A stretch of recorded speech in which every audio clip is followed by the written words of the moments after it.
Bank of America Countdown to Green. Brought to you by Bank of America. Experience higher standards in checking only from Bank of America. And by Valvoline's Max Life, which outperforms conventional motor oils in helping extend engine life. We've had a lot to talk about already today here in Michigan, and the race hasn't even started yet. We're about to fix that. The countdown's at 0. The pre-race ceremonies come up next. This has been the Bank of America Countdown to Green. Let's go racing.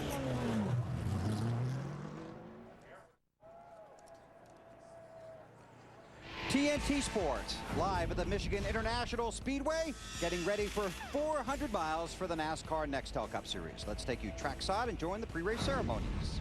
And now with our invocation from Motor Racing Outreach, Monty Self.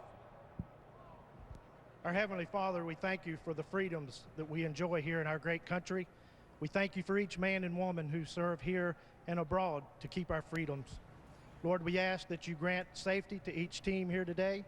And Father, we thank you for the many people who each week allow us to enjoy this great sport. For it's in Christ's name, amen. And now, with our national anthem, please welcome Big Machine recording artist Danielle Peck. Oh, say, can you see by the dawn's early light what so proudly we hailed at the twilight's last gleaming, whose broad stripes and bright stars through the perilous fight o'er the ramparts we watched were so gallantly streaming, and the rockets' red glare, the bombs bursting in air, gave proof to the night that our flag was still there. Oh, say does that star-spangled banner yet wave o'er the land of the free and the home of the brave.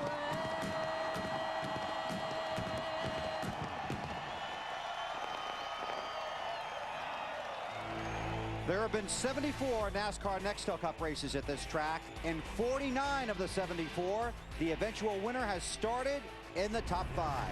We'll start the engines at Michigan next. You're watching NASCAR live on TNT.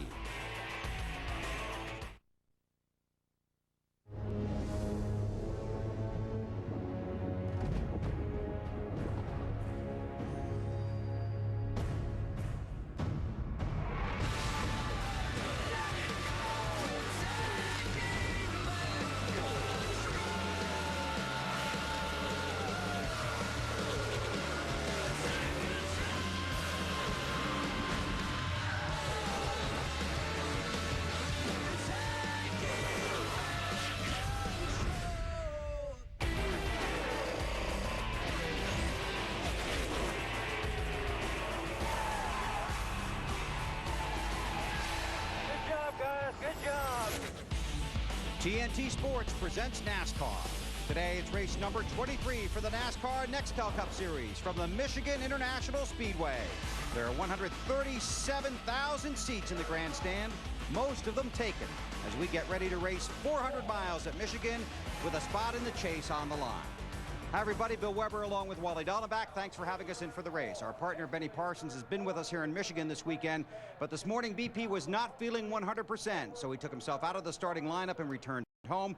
Benny, we know you're watching. We hope you enjoy the race with everyone else here today. And if you're going to watch a race, be in a race, or attend a race, this is a great place for it. It really is. This was always one of my favorite racetracks to drive because it's just such a fun place. And most of these guys will tell you the same thing. You'll see these guys 3 wide. There's all kinds of racetrack to go racing on. We saw a great race yesterday in the Busch race, and it's a lot of fun. There are times where things get a little bit cramped, and you're going to have situations like this, where we also had yesterday in the Busch race. But it just is. There's a lot of room to play on, and the drivers really, really like it. This track has been here since 1969, holding NASCAR NEXTEL Cup races. We can all remember our favorite finishes because there have been so many here, especially perhaps Dale Jarrett's first NASCAR NEXTEL Cup Series win. This track has a reputation for fantastic finishes. It really does, and I don't know why, but it really does, because, you know, you get towards the end of the race, there's a lot of places where, you know, the fuel mileage comes in. Yesterday in the Busch race, this was a couple laps ago. Carl Edwards, Robbie Gordon, Dale Earnhardt Jr., this is what we get at the end of the race. It's exciting here. Maybe not quite for Carl Edwards the way he wanted it to work out, but it does set up for really, really good finishes here at Michigan. Well, we're looking forward to it. One other thing you have to keep in mind about racing here at Michigan, fuel mileage. It helped Jeremy Mayfield go to victory lane here 1 year ago. Just a spectacular day here. Temperature in the upper 70s, low humidity, breezy. Glad you're along for the race. Let's take you trackside now and rejoin today's pre-race ceremonies. And now, race fans, with the most famous words in motorsports, our Grand Marshal, representing Gordon Food Service and GFS Marketplace stores, Lisa DeVan. On behalf of Gordon Food Service, gentlemen, start your engines!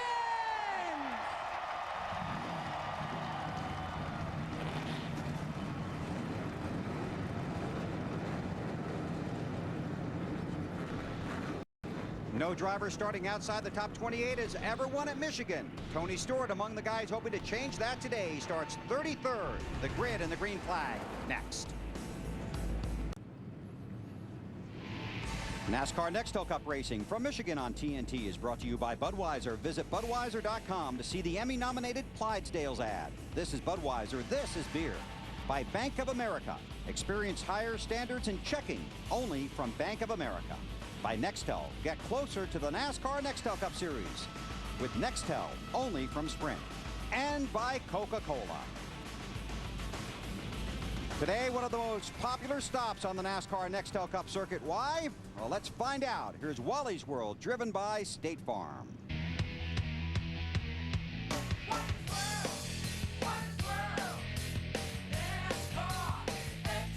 Well, welcome aboard my State Farm car here at MIS. I'll tell you what, this is really one of the favorite racetracks for all the NEXTEL Cup drivers. This is such a cool racetrack, and I'll show you why. First of all, it's fast. We all like fast racetracks. Second of all, it's smooth. Really glass smooth. It's very comfortable to drive. But mainly, you get into these corners, and it's wide. You'll see guys on the bottom, in the middle. You'll see guys right up against the wall, tucked up, really working that high line. There's a lot of drafting at this racetrack. You'll see the guys going down the straightaway, and you'll see 10, 12 cars in line. You do pick up a little bit of a draft. That's real important because this race also gets into a situation where fuel mileage is very important. Now, as the race goes on, you'll see this high line really get worked in. You'll see guys coming in up high. You can really drive the car deep here. You don't want a car that's loose in because you're carrying so much speed into these corners. So you want to be able to get down the straightaway, a buck 80, a buck 90. You want to start turning the wheel when you're still on the gas. Then you want to get off the throttle, let the car roll. Just set the brake a little bit, then start picking up the gas. And you got all this racetrack to work with to drift up. Like I said, it's not a very difficult racetrack to drive, but for the NEXTEL Cup drivers, it's a favorite among many of them. You had a good time out there, didn't you? I did. I mean, this is a fun racetrack to drive, and you'll see a lot of these guys having a lot of fun today. Budweiser, the official beer of NASCAR, the proud sponsor of the Budweiser Pole Award, given to the fastest qualifier at each NASCAR NEXTEL Cup Series race. Budweiser congratulates Jeff Burton on his 4th pole of 2006, and he'll be in the Budweiser shootout when we get to Daytona in February.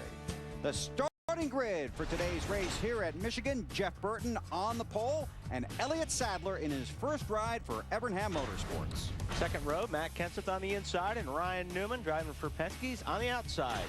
In row 3, last week's winner Kevin Harvick and Greg Biffle, who has to get himself a top 3 finish today. Row 4, Casey Mears on the inside in the 42 car, and Jimmy Johnson, our points leader right now, is on the outside.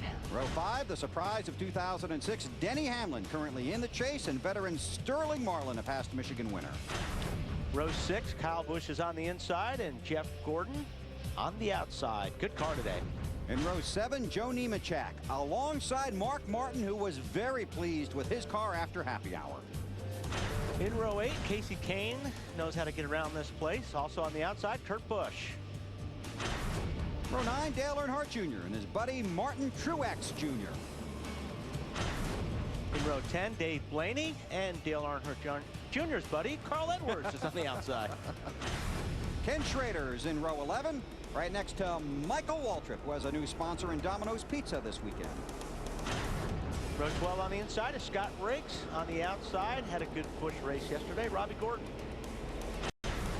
Row 13, Bobby Labonte, past winner at Michigan, and David Gilliland making his first start for Robert Yates Racing. You take a look at the rest of the starting grid, and Wally's on the radio. See if we can get a hold of David.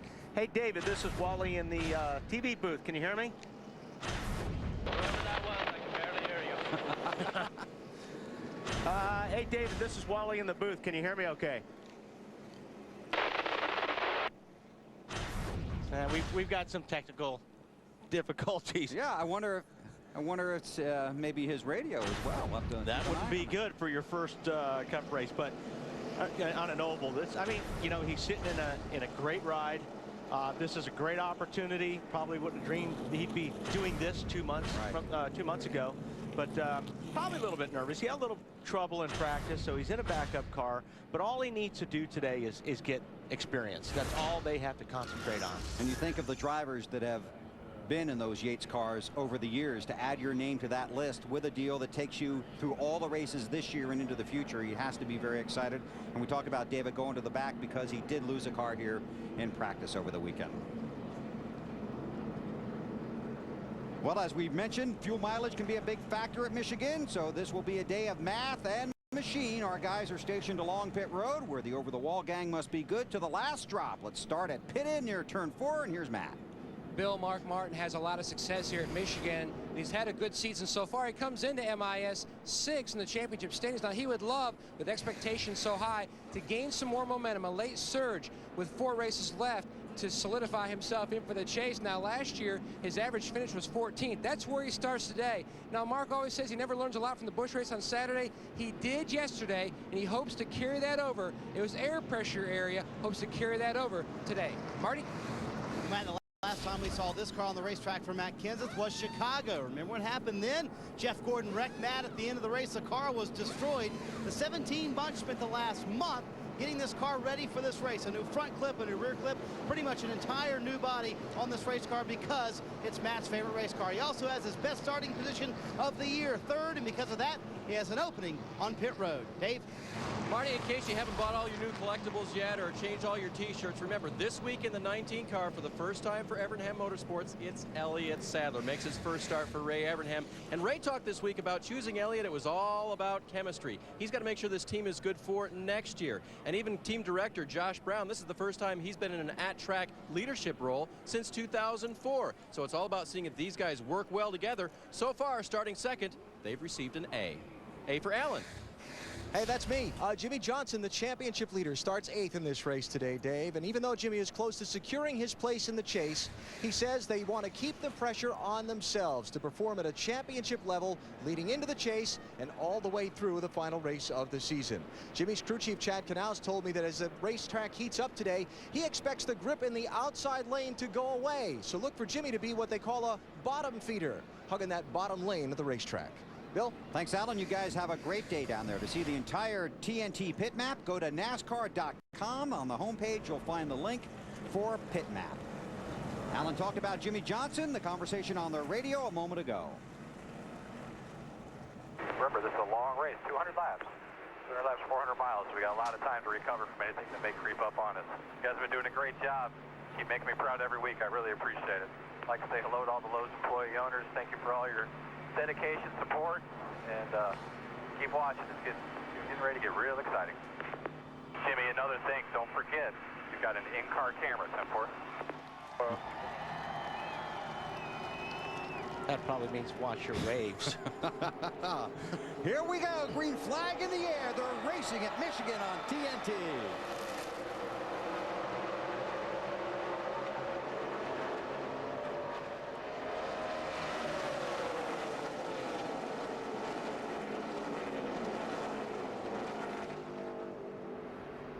That's what you're talking about. Yeah, didn't I say 4 wide?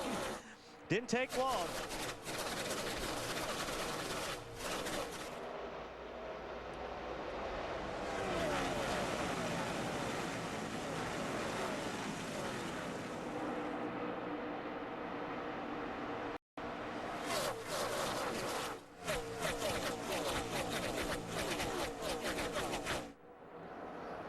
Tell you what, there's a couple loose race cars there. I saw Jeff Burton got loose. I'm not sure if 48 hit the wall or not, but he was loose. Yeah, there's smoke coming out of 48 at Jimmy Johnson. Be ready, guys. Be ready. What is Championship leader with early problems.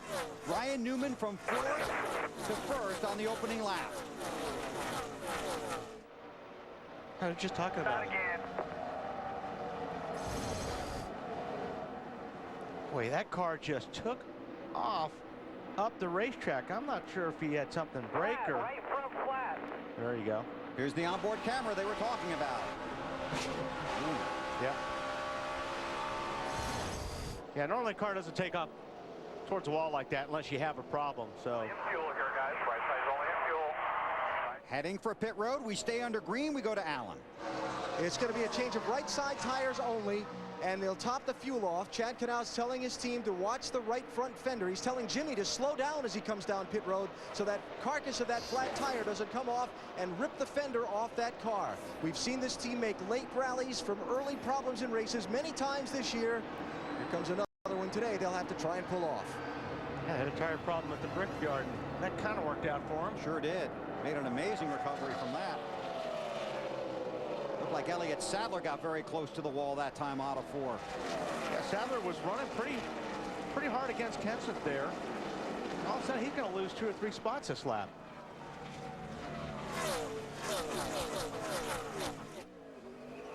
Newman leads down the backstretch as Johnson heads off of pit road.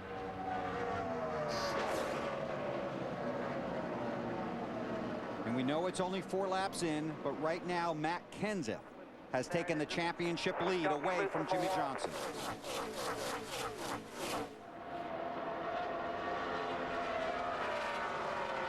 Kenseth running 2nd, Greg Biffle 3rd. Another car has hit the wall. Robbie Gordon. Off the strong weekend at Watkins Glen.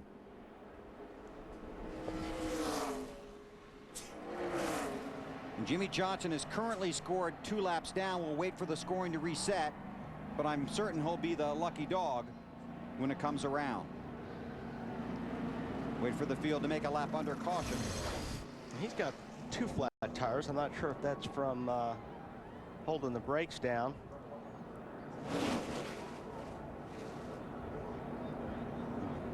Word is that Robbie Gordon did have a tire going down, reported a tire going down. Right rear tire, the issue for Robbie Gordon. He heads to pit road. Jimmy Johnson is the lucky dog. We'll find out how lucky as the afternoon goes on.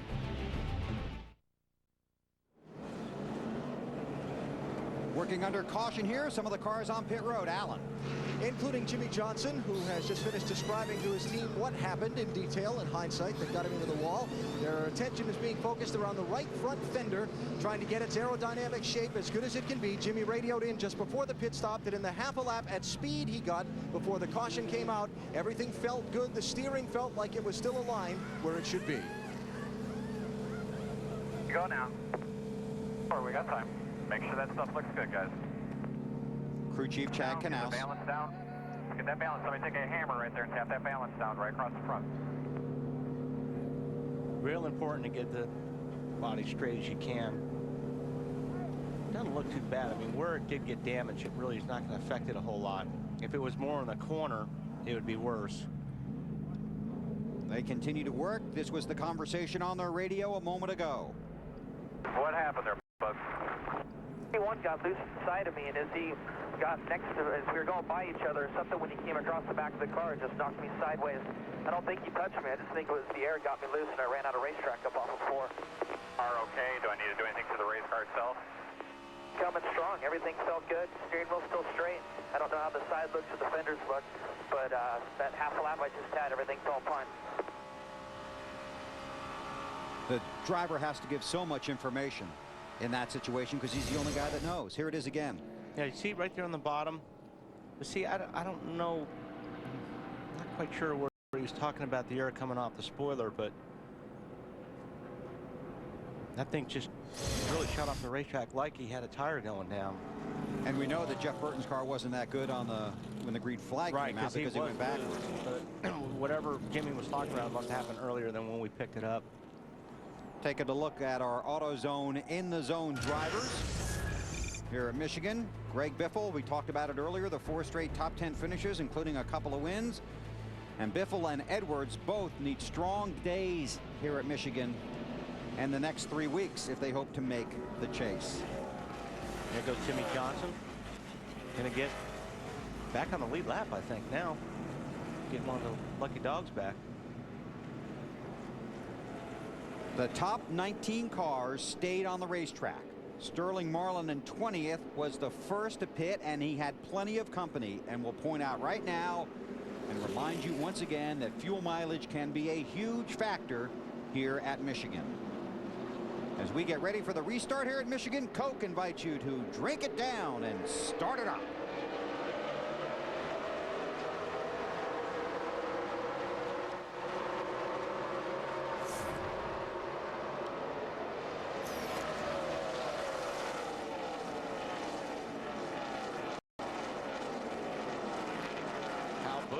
Taking the high side over the 42. Casey Mears.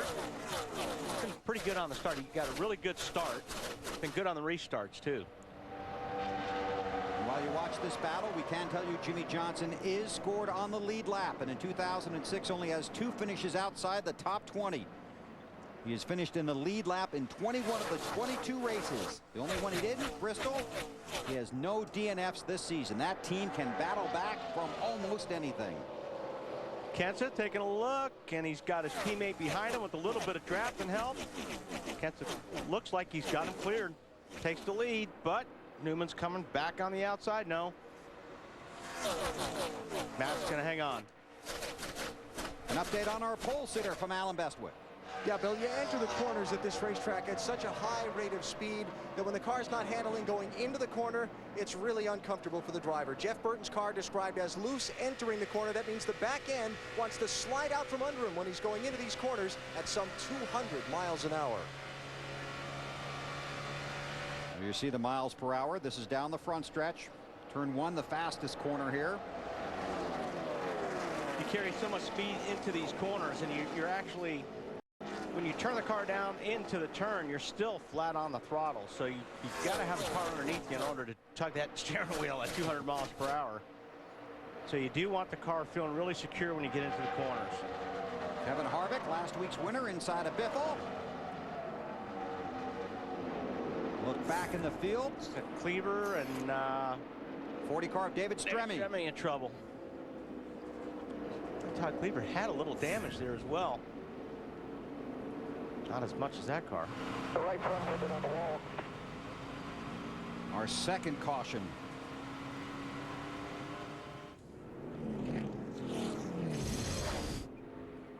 See David right in the middle. There's Cleaver right in front of him. Cleaver may get run into. It looks like Bobby Labonte ran into Cleaver.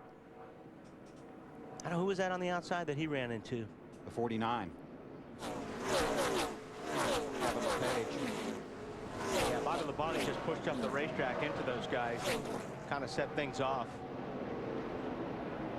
We can go on board with Stremme. Watch the 43 car.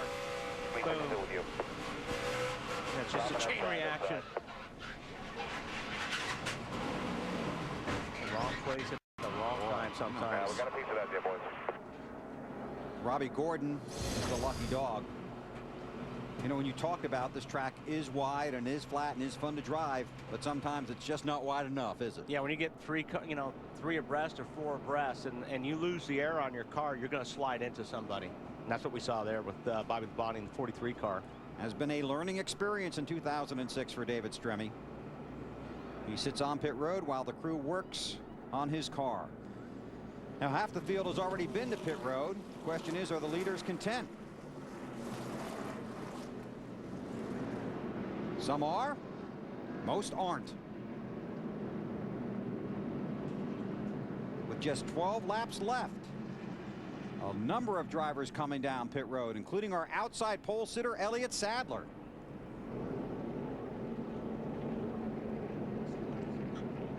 Dave.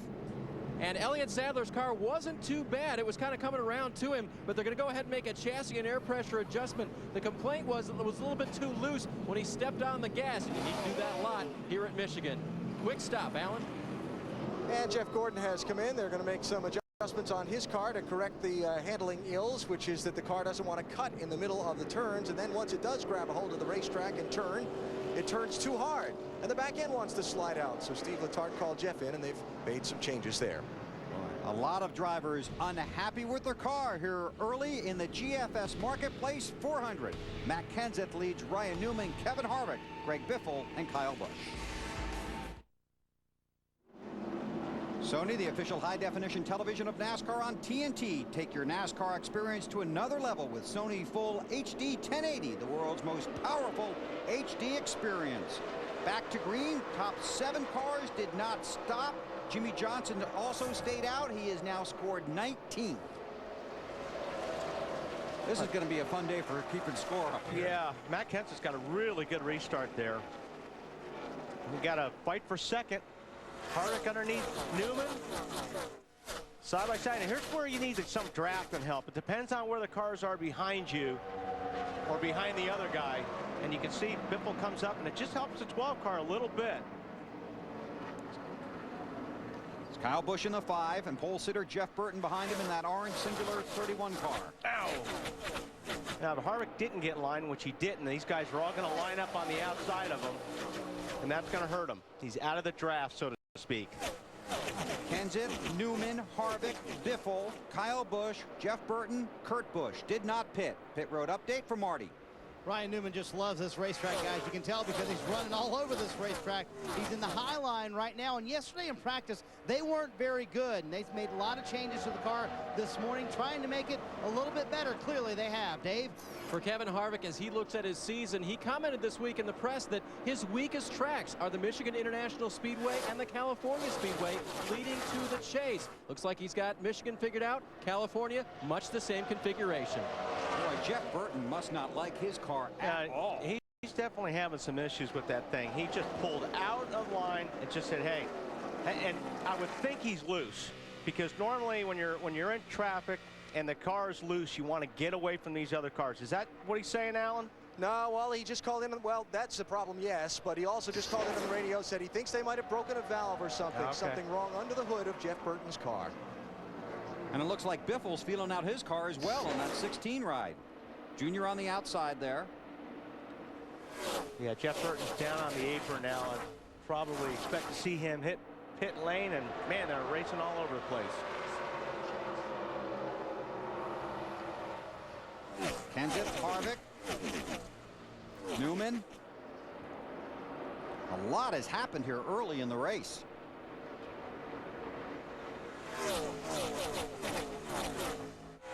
On board, Dale Jr. all over the back of Kyle Busch's car. Junior's running in 6th right now.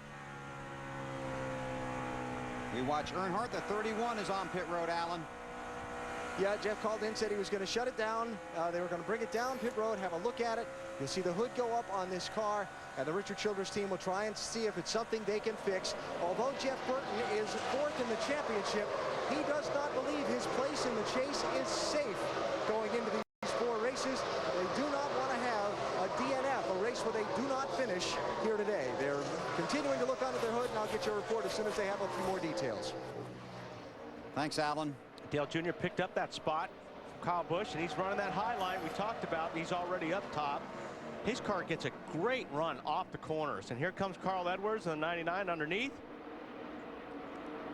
He's going to take a spot away from Kyle Busch. And somebody finally has something for Matt Kenseth. Kevin Harvick off the win at the Glen.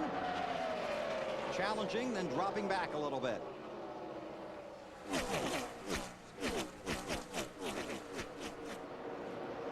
'31 car is being pushed up pit road and back toward the garage. Jeff Burton came in here 4th in the championship standings. He knows he's not safe in the race to the chase, and almost no one is. Because no one is. The top 2 guys, you know, they're just not saying it because they're superstitious. But the rest of us, you know, it's close, man. And one slip up, and you're right in the middle of being in a position where you got to really fight. So with 4 races left, there's no safety factor. There's just not. So people in this sport are realistic. They understand things can happen quickly, and anybody thinks they're in, they're mistaken. Jeff is right. And because I'm telling you what, like he said, I mean, one mistake, which, you know, whether it's a mistake, one piece of bad luck just dropped them a bunch of spots. And listen, that's all these guys are thinking about right now, is being able to go to Richmond and have some kind of cushion, you know, that they don't have to sweat it out every single lap at Richmond. So, I mean, it is, if any race, this thing can go either way. And a good race for somebody like Casey Kane right now, you know, could put him into the chase. Exactly right. And you think about the Burton situation, 15th or better in the finishing order in the last 16 races. His last DNF came last October at Talladega. And that shows not only how well that team is run, but how well the Childress organization is doing. And right now, that other Childress car that won last week with Harvick still in 2nd with Earnhardt Jr. on his bumper. Tell you what, Junior's car is good right now. He's getting a really good bite off the top of the racetrack. You see him roll here, but watch when he gets off the corner. He gets a head of steam on. Oh, Harvick loses it. Just sideways in turn 4. Yeah. Hold the brake. Car just got loose. He was underneath the guy, and you're turning the wheel hard to the left, and your car's free anyway, and he just got away from him. Fix the balance, guys. A lot of rain here yesterday. Make sure Harvick can get out of that grass. Got a lot of damage to that left front. They're going to have to do some work on that, because that's going to make a big difference aerodynamically here at Michigan. You've got to have that right. See, he's underneath the 17 car, and you're turning the wheel, and you're on the gas. You're trying to get on the gas as hard as you can, and you're still turning the wheel, and the rear just comes around on you. And you'll see that a lot here. I mean, this is just one of those places where you're on the edge all the time anyway. Fortunately, he didn't hit the wall, but he did do some damage there to the left front when he hit that grass.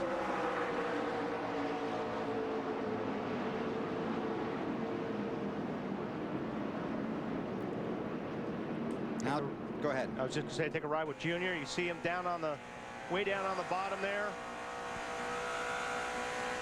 And you're pinching the car right there at that point of the racetrack. But you're trying to make a pass, so you're in the gas. Car just broke loose. We saw a lot of cars yesterday in the Busch race that were loose, and normally this racetrack gets tight. Your car gets tight here, but there was a lot more cars that were loose yesterday than normal, I think, for this race.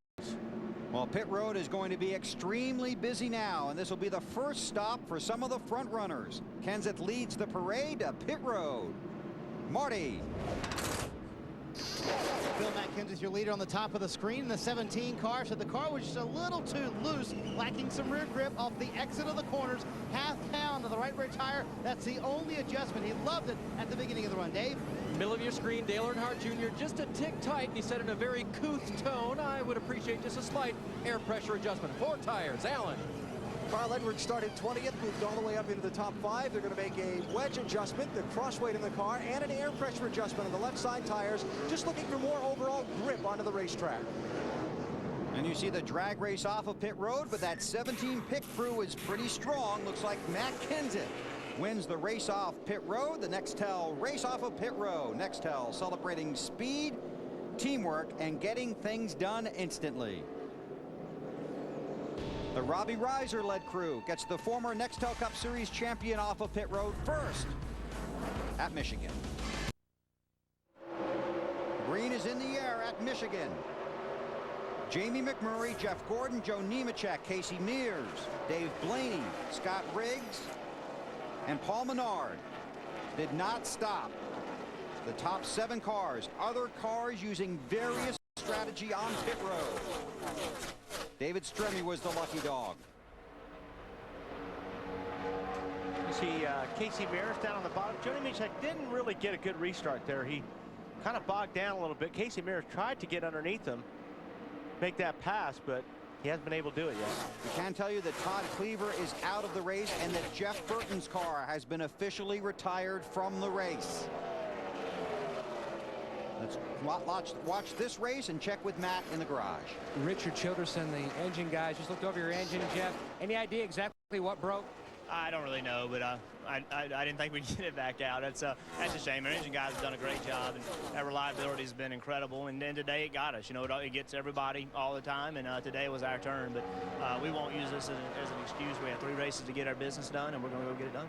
Almost like a football coach, you pulled all your guys together in a huddle. What did you tell them? Well, I just wanted to remind everybody that this was a good race team, and you know, this happens to everybody. And today was our turn, and you know, we're not going to get down about this. This is nobody's fault. We all do this together. I wreck race cars. We break engines. We do stuff from time to time, and we'll just keep fighting, and you know, we'll come back and try to win some races. Start of the day, top 5 in the championship standings, 3 to go until that cutoff race, Bill. Trying to keep their heads high and their minds focused on the points and not let this trouble get them down. And Matt already back to 6th, and with some really hungry drivers behind him in that race to the chase. McMurray leads, Jeff Gordon 2nd. Kyle Busch has moved up to that 3rd spot. And there's some racy stuff back there. And Earnhardt going low. He's supposed to run high on this track. Well, you know, you hear a lot of these guys talk. You got to go where they're not. These guys in front of them have been running the high line. So I think Junior right now has got 4 fresh tires on it, so he could pretty much probably run wherever he wants to right now. But once he gets some laps on these tires, he'll be back high. Dave? You are right, Wally. Talked to his crew this morning, and I asked him if he could ever run the low line. He said only on 4 fresh tires, and that's what he's doing right now. Yeah, I mean, he's making some ground up here. I mean, you know, there are a lot of those guys hitting stops, so he's making some spots up. And teammates. Yeah. Kyle Busch in the 5 on the bumper of Jeff Gordon in the 24.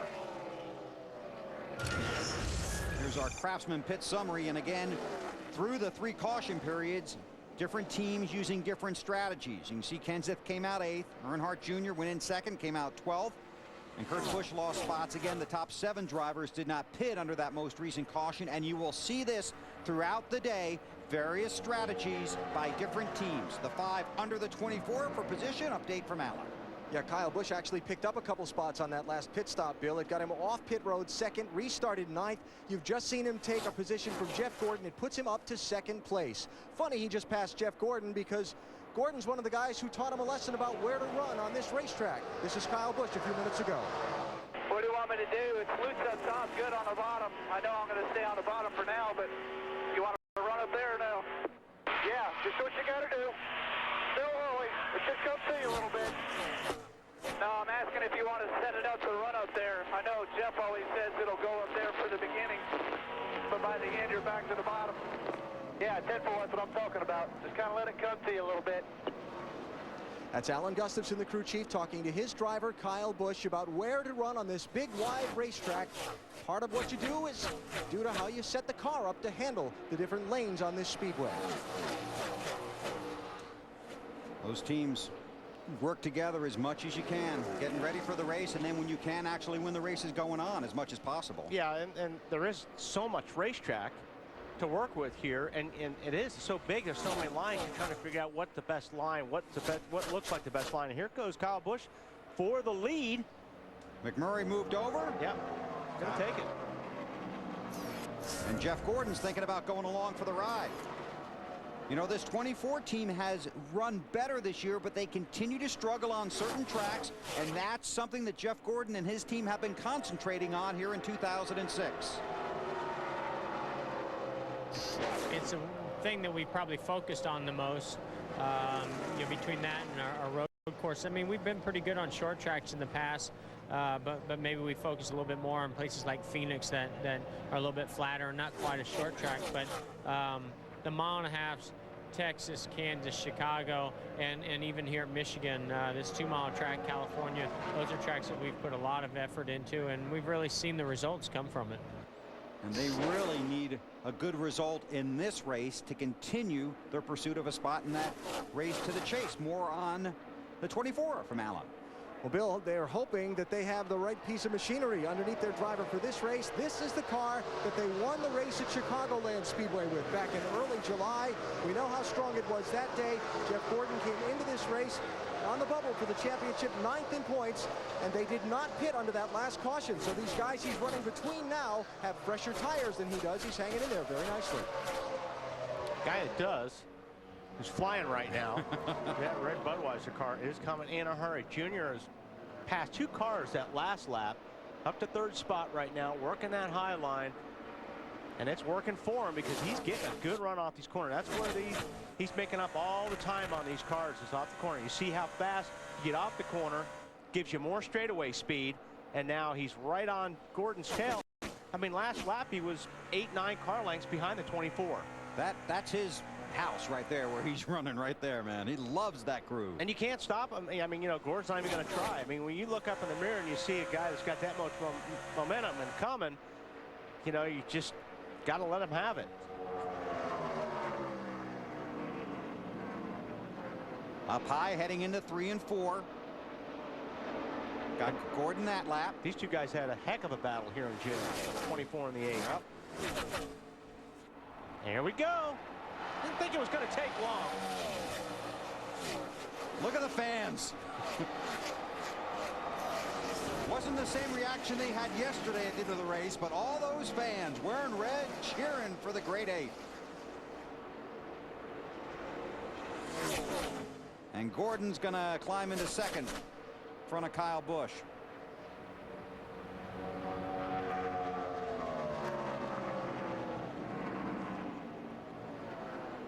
Dale Earnhardt Jr. went to victory lane here yesterday. A little controversy surrounding that. But on a Sunday afternoon at Michigan, he's running out front looking for the weekend sweep.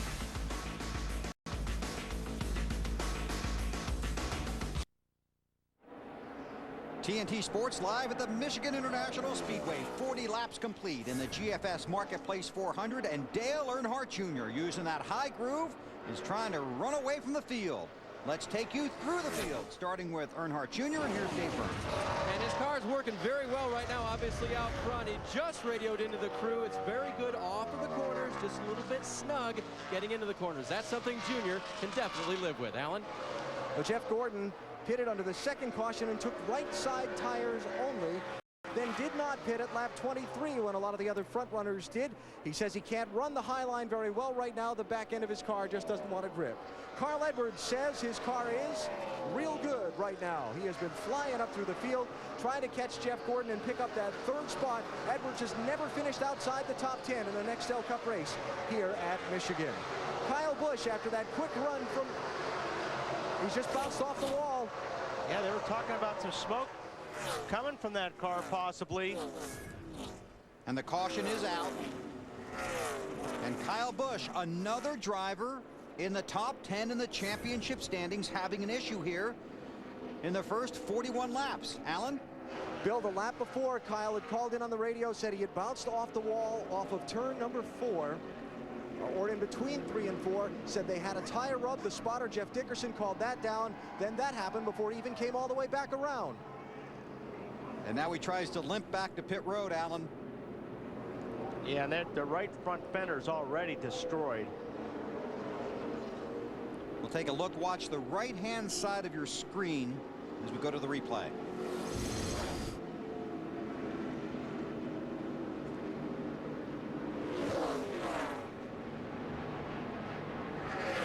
Yeah, that definitely had a tire go down right there. And that was the 2nd hit, I presume. David Stremme is the lucky dog. Kyle Busch very unlucky, right to the garage. So let's see. Jimmy Johnson had the early issue. He's come back to get on the lead lap. Matt Kenseth has been strong from the start. Kevin Harvick had the problem coming off of 4. Jeff Burton is out of the race. And Kyle Busch in the garage now after contact with the wall.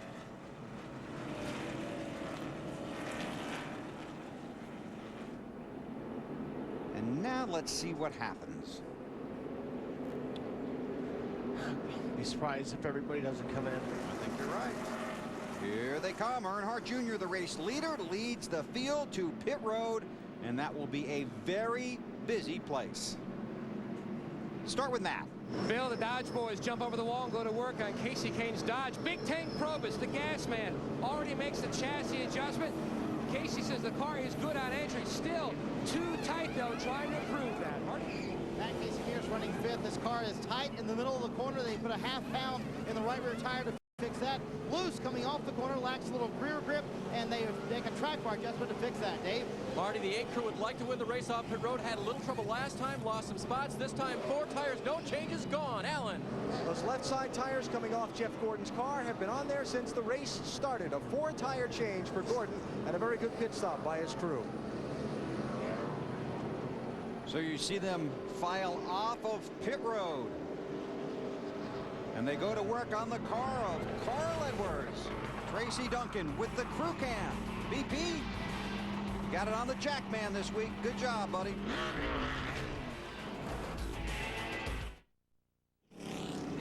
This summer, if you think you know Deputy Chief Brenda Johnson, You better hope they back up her story. you won't believe what she does next. Tell me his name. Emmy Award nominee Kira Sedgwick is The Closer. An all-new episode tomorrow at 9 on TNT. Still working caution here at Michigan after Kyle Busch hit the wall. Marty. And Billy's in the garage area. Had a awfully fast race car. What happened, Kyle? I don't know, just our normal Michigan luck. We get up to the lead, we can lead, and then all of a sudden either we blow up or wreck or something. I think the right front tire must have been going down because it went into the fence all on its own for no reason, and the turn 3 just didn't turn. And then I limped it around for a couple more laps, and then it finally just went out and going into 1 and killed it. So tough break for all the guys. I mean, they worked their hearts out on these things, but we'll just have to see if we can't get it back out, salvage something, and you know, go on to Bristol. Last week things looked pretty desperate for the 5 team as well, but they got 5 consecutive lucky dogs. Wound up finishing on the lead lap, but there's a lot of repairs to make to the Kellogg Chevy today. Thanks, Marty. We'll see how it works out for him today at Michigan. Lengthy cleanup going on here at the Michigan International Speedway. You're watching NASCAR live on TNT. Field has just gotten the 1 to go here at Michigan. 47 laps are complete. Time for our singular race talk question. How many lucky dog passes should a driver be allowed to receive during a race? Kyle Busch got a bunch of them last week at the Glen. What do you think? To vote, text the word race to 191 on your singular wireless phone. You'll have a chance to win a first-class trip to Miami. Update on Kevin Harvick from Dave. And part of the problem was that the left front fender of Kevin Harvick's car. They don't want the valence to roll under, and they want to keep the fender braces out of the tires. So they're making some strengthening materials to try to get on Kevin's car on the next stop. So far, they've been able to keep all that out of the tires' way. You see those guys working hard down there behind the wall on pit road. Crew Chief Todd Berrier on the right. That makes a big difference, too. I mean, you know, if it's really, really bad, your car's just not going to handle. It's not going to turn. You could lose a lap really quick. But if you can get back in and the crew can fix that, it makes a huge difference on how that car handles. Carl Edwards took 2 right side tires. He's the race leader. He was the race leader yesterday with 2 laps to go. Didn't work out too well. He's got Jeff Gordon in second, and look who's third. I was gonna say he had a Gordon and Edwards behind him, but different Gordon. Going back to green.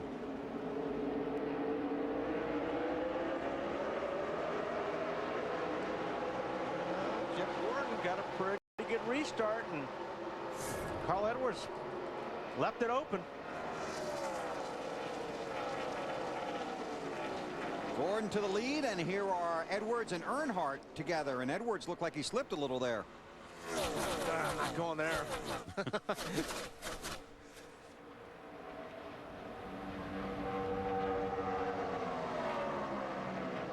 You watching this, Alan? Hey, Wally. Yeah. You may not be going there, but Bobby Hudson, Carl's spotter, did. Before the restart, he told him, hey, you know who's third in line? Remember what happened yesterday, red marks and all that? Carl said nothing in response. Yeah. Probably a good move. Junior down low. Now drifts up a little bit. Got Kurt Busch right behind him. Junior gets the position, and now he's going to challenge Gordon for the lead off of 2 and down the backstretch. Now, don't forget, Junior's car's really good on the restarts or on new tires. So he's got 4 or 5 laps where he can pretty much run wherever he wants, and his car's really good. Then after that, then he starts moving that high groove, but he's trying to force the issue, trying to make something work early here. Oh! Slipped just a little coming off of 4.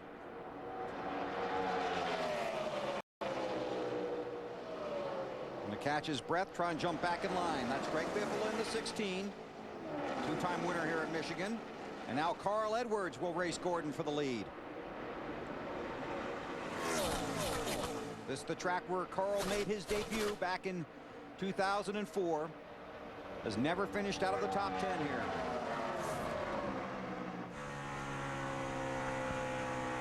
Back to the top. He's a little bit more comfortable up there.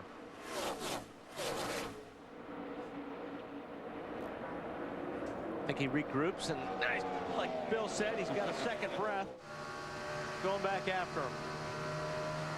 Maybe feeling if there was anything with his tires. A lot of times when you slip like that, a lot of times it happens on a restart. You don't have your tires completely, the pressure's up and the temperature's up. So, but you're not sure. You're not sure if you have a tire going down or if it was just that. So you'll take a lap or 2 to ride it out just to make sure that it isn't a tire going down.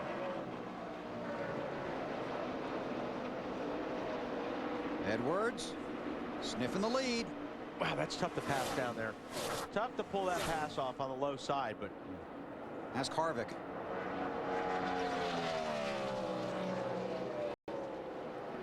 Carl's gonna do it though.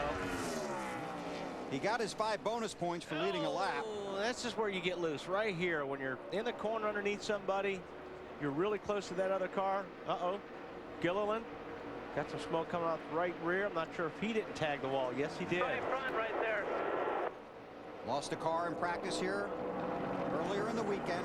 Now he's been in the wall. The caution is out for debris.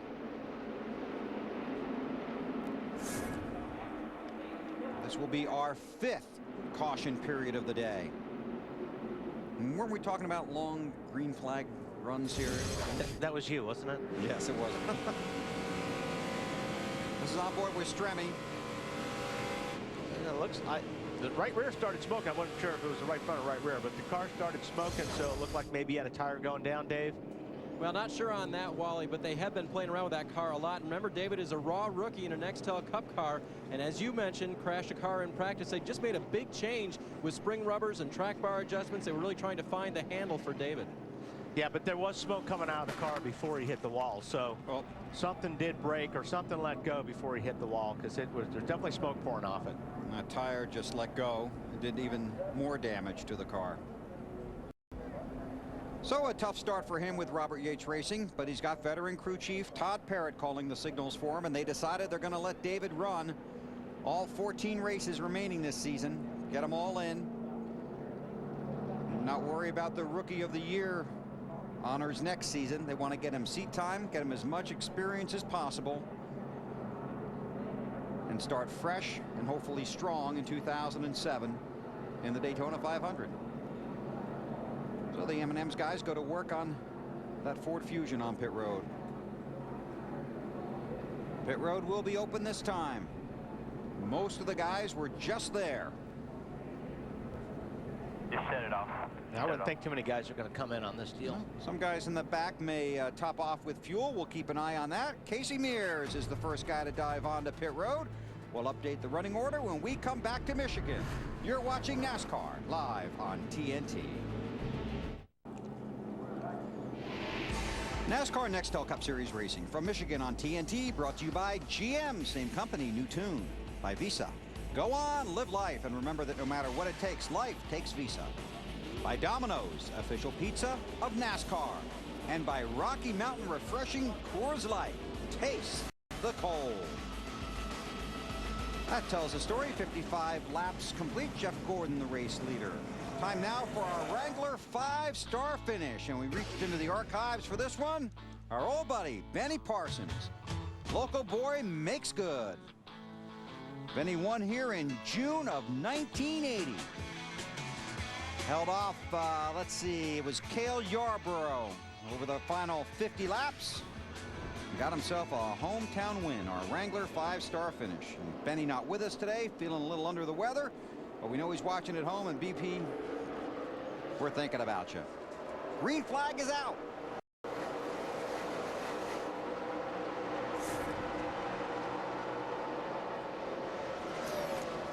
Casey Mears was running 12th. He was the first guy to dive onto pit road. And then a number of guys came in behind him. And again, some taking fuel only, some taking 2 tires, some taking 4. Just past the 1/4 mark here in Michigan. Edwards is going to take a peek up top. Gets on the outside of Gordon. Kurt Busch may take a peek on the bottom. Or they might go 3 wide. Yeah, well, that's normally what happens when one goes one way and one goes the other way. Carl Edwards pulls the pass off on Gordon, but he's still got Busch down on the bottom, and I think he's going to take that spot. He's got a good run off of 2 right there. So does Jeff Gordon. Oh, Kurt Busch with the bobble, and then falls in behind Gordon.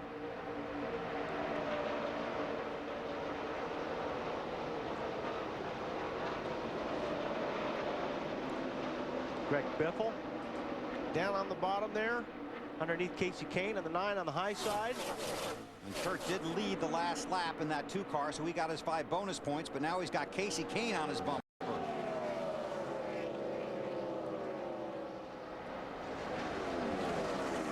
And we talked about in the Bank of America Countdown to Green how close the championship standings are. Right now, Jeff Gordon is 6th. And this is why fans come to Michigan, right here.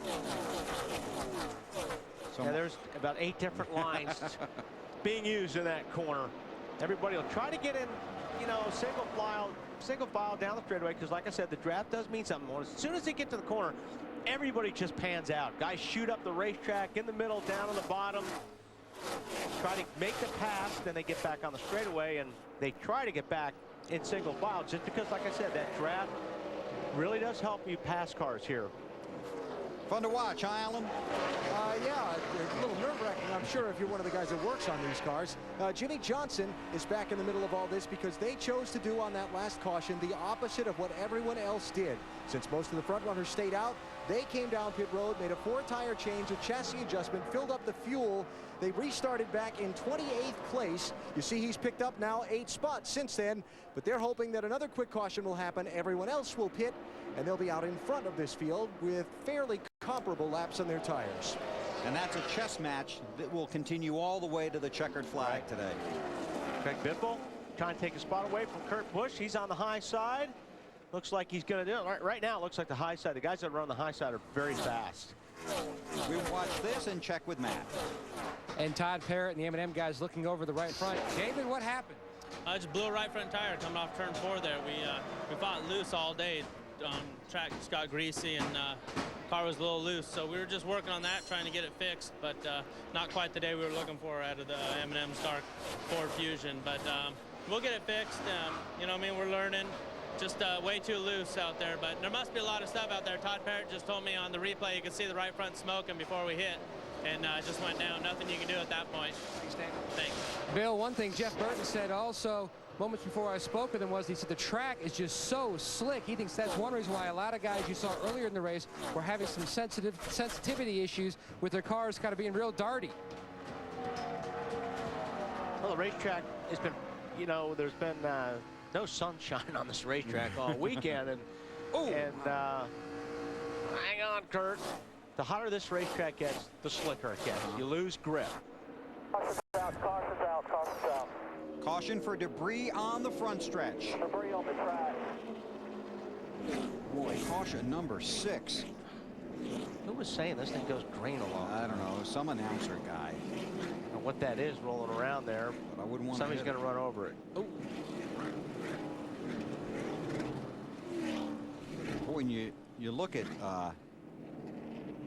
Kurt Busch's car, and even though he's running sixth, you know, yeah. Is he going to come in and try and work on that, or is he going to try and drive through it?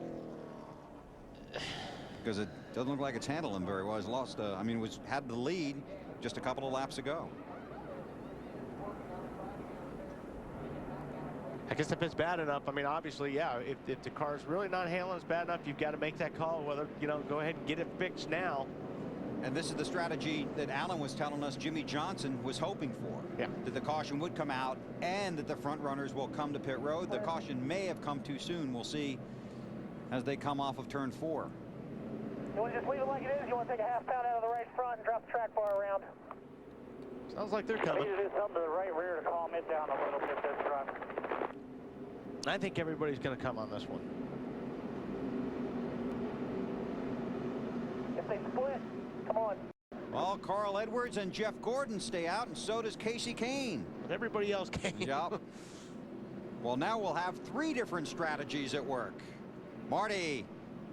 Well, Bill Kurt Busch really wanted to come to pit road. He said, I cannot race these guys. My car is way too loose getting into the corner. I just have no rear grip on this thing. They're going to go down 1 round on the track bar, trying to help them out a little bit, trying to be able to keep up with that 9 and those guys who are in front of him. And he'll have these 4 fresh tires. Two tires, rather, Dave. Greg Biffle already gone. 2 right side tires, chassis adjustment for a tight race car.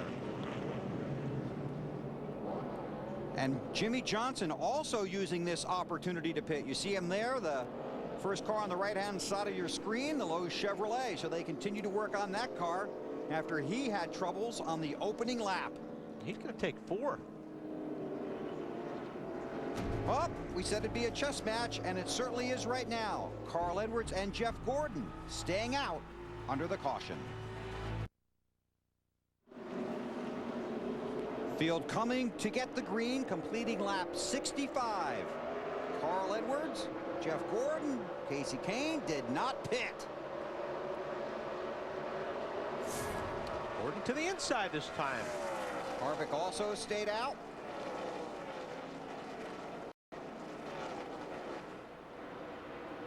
But he's got that momentum on the high side. Takes the lead. Casey Kane with a pretty good run off of turn 2. He's going to take a look underneath Gordon. Not close enough.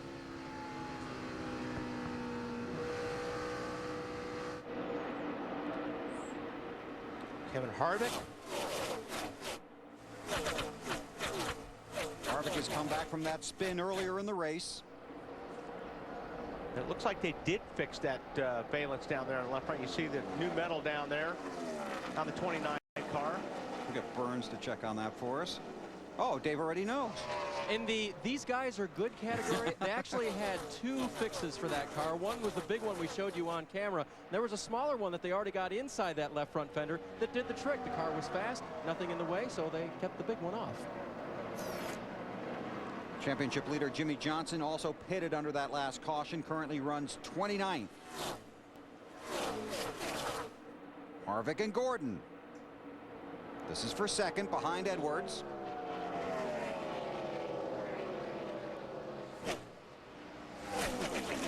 He was pretty loose down there. That's what got him in trouble earlier. He was trying to make that pass on the bottom. Oh, look at Carl go.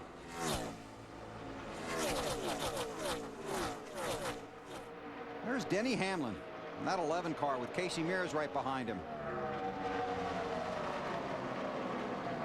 Right now, Denny Hamlin is 4th in the championship standings as they run. What a spectacular season. Look at Kane in the gas. Good run on the high side. I was going to run Gordon over there for a second. We've seen that this weekend, haven't we? Yes, we have. Now Casey Kane's got a little help from the back. Denny Hamlin's drafting with them a little bit. Kane won here in June, rain-shortened race.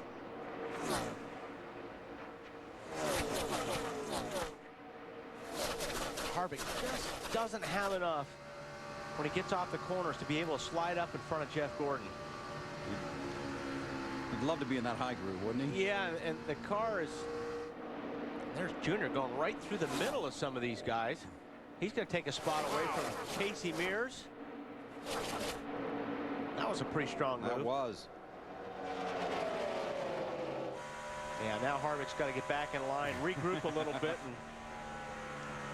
But he's been running down there in 1 and 2 all day. He hasn't run that high line. I haven't seen him run that high line yet. He's been down in the middle to the bottom.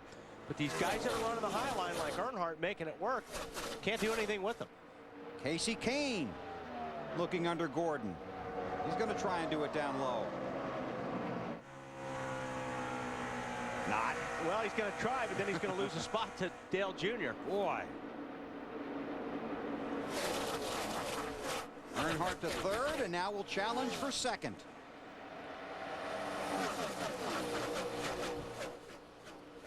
The leader, Edwards, 2.5 seconds in front of this pack. Yeah, Gordon's kind of running that line that Edwards wants to run, that high line, so Carl's going to take a look at the bottom. He's going to pass it. I mean, Dale Jr. Now Dale Jr.'s got Carl Edwards. All right, I got you. I got you. All right. Earnhardt to second, Gordon in third. Let's take you through the field, starting with Allen and Edwards.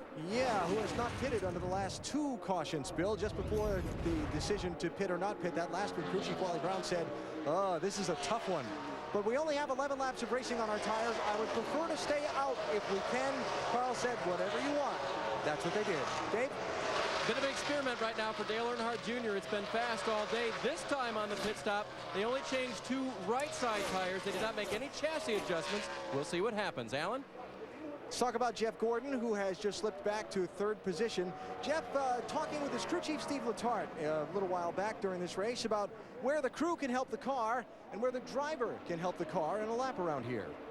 You know, Jeff, I'm kind of working with the theory that, you know, there's probably more I can do for you for drive-off than there is for the middle. There's probably more you can do for me in the middle than there is for drive-off, you know what I mean?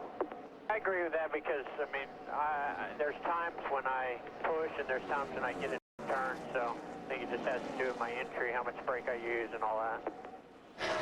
Little driving technique affecting the car's performance. Gordon did not pit on that last caution. Matt?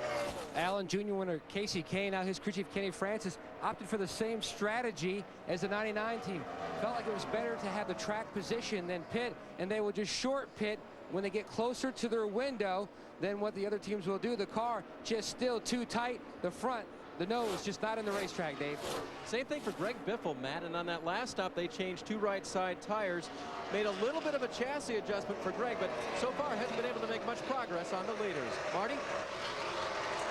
Well, Dave, Matt Kenseth trying to work his way back to the front after several changes on a stop a couple laps ago where they added a spring rubber to the race car. They made a wedge adjustment. Matt said the car now much better than it was. It was loose on exit before, so he just couldn't crank the wheel like he would like to. Dave? Bobby Labonte stayed out on this last top. They did not come in and take anything on. The last time they pitted was the lap 53 caution for David Gilliland's wreck. His car was loose. They made a chassis adjustment, and it seems to have helped the 43 car. The 29 of Kevin Harvick also stayed out on that last stop.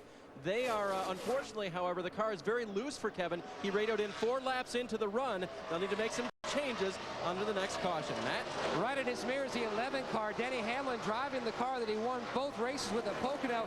He's been fighting a loose condition most of the day, also working pit cycles, trying to get that car back up front.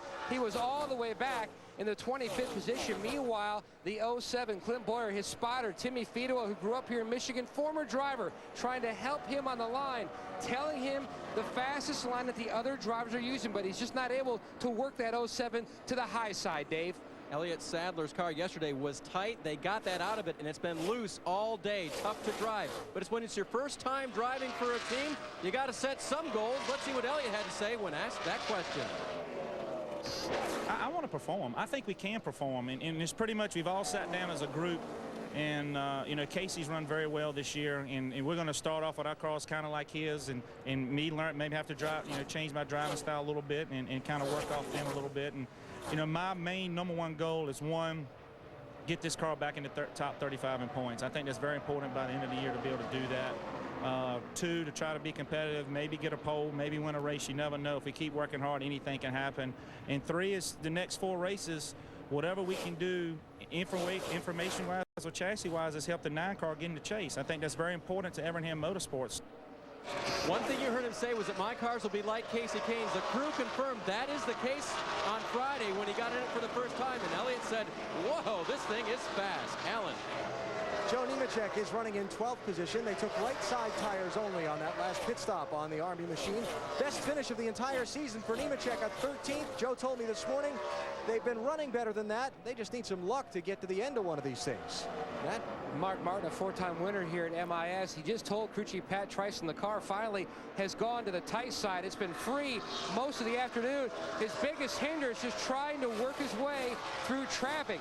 He says he just have to try to pick him off the best way you can in the corner at the right time. Dave? Tony Stewart started the day in traffic, starting in 33rd position. He's made his way toward the front to some degree. His car was a little bit tight in the middle of the corners on the last stop. They made a chassis adjustment, gave him 4 fresh tires, AB.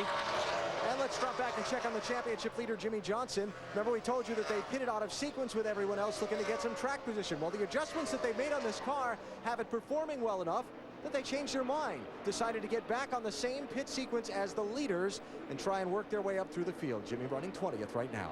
Thanks, Alan. 39 cars run on the lead lap here at Michigan. Carl Edwards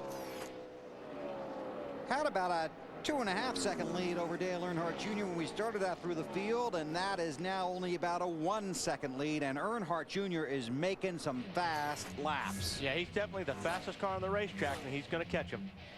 Earnhardt Jr. in victory lane yesterday. Carl Edwards trying to get there today.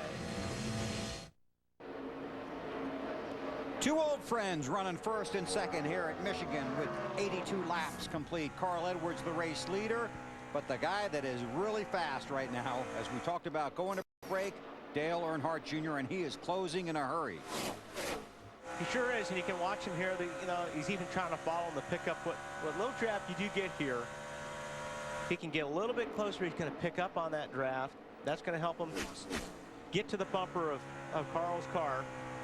So he's given up his line to try and get the help from Carl. A little bit of that draft, yeah. See, now he's running a little bit different line right there than he was earlier when he was catching them. He's down the backstretch into 3.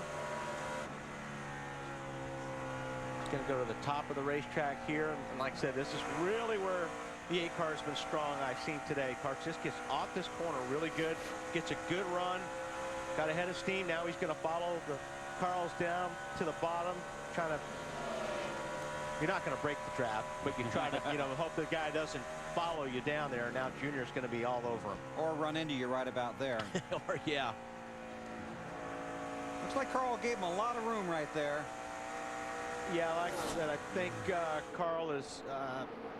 I think these guys are going to race each other pretty clean here for the next couple weeks. Yeah, because the guys next door are watching pretty closely. Yeah, there's a huge magnifying glass right on Helton's forehead right now. Earnhardt Jr. to the lead. More from Allen. Just talking about, as Wally was talking about the different line that Earnhardt Jr. was running and Carl around the racetrack, it sounded like Wally was almost listening to Bobby Hudson, Carl's spotter, because he was telling Carl where Jr. was running to see if he could adapt that to his car. Dave? Now, the crowd cheered loudly when Junior came by as a leader that time, but I got to tell you, I had a confusing ride in the back of the pickup this morning with Kurt Busch and Dale Earnhardt Jr. Now, Kurt has had his detractors in the past, and Junior was quoted yesterday as saying, I might about split my fan base in half. As we rode around the Speedway, there was booing, there was cheering, and Earnhardt and Busch just kind of looked at each other, and I looked at them, and we all said, we don't know what to think. Dave? Bill? The booing? That was for you, buddy. I wouldn't be surprised. So the draft here, obviously, it's not like a Daytona or Talladega, but it does help. You do feel it. Check out our Home Depot virtual garage. I'll tell you what I'm talking about, or I'll try to. Okay, good luck. This is usually Benny's job too. So, when you're by yourself, you're basically busting the air. You're the guy that's busting the air. So, if a car comes up behind you, he's doing all the work. So you've got all that free air that's going over the top of your car.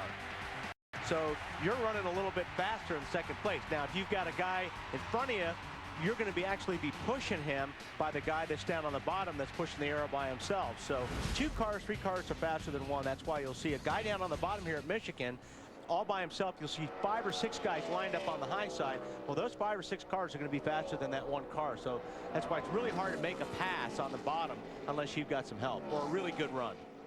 And Earnhardt Jr.'s had a spectacular run. And he knows with today there are just 4 races remaining, and when the checkered flag falls this afternoon, just 3 before the cutoff and the chase for the championship begins. His team has a lot of work to do in a very small amount of time. It's an exciting part of the sport. It's a great addition over the last couple of years. But at the same time, I think if you did let it bother you, it would really bother you a lot. So that could also you know, make you do a lot of things you shouldn't do on the racetrack and make you make some mistakes on the racetrack. So I just try to stay calm and stay cool. So when I get in the car, I'm focused and I got, you know, I know exactly what I need to do in front of me, and I don't try to do too much and make mistakes.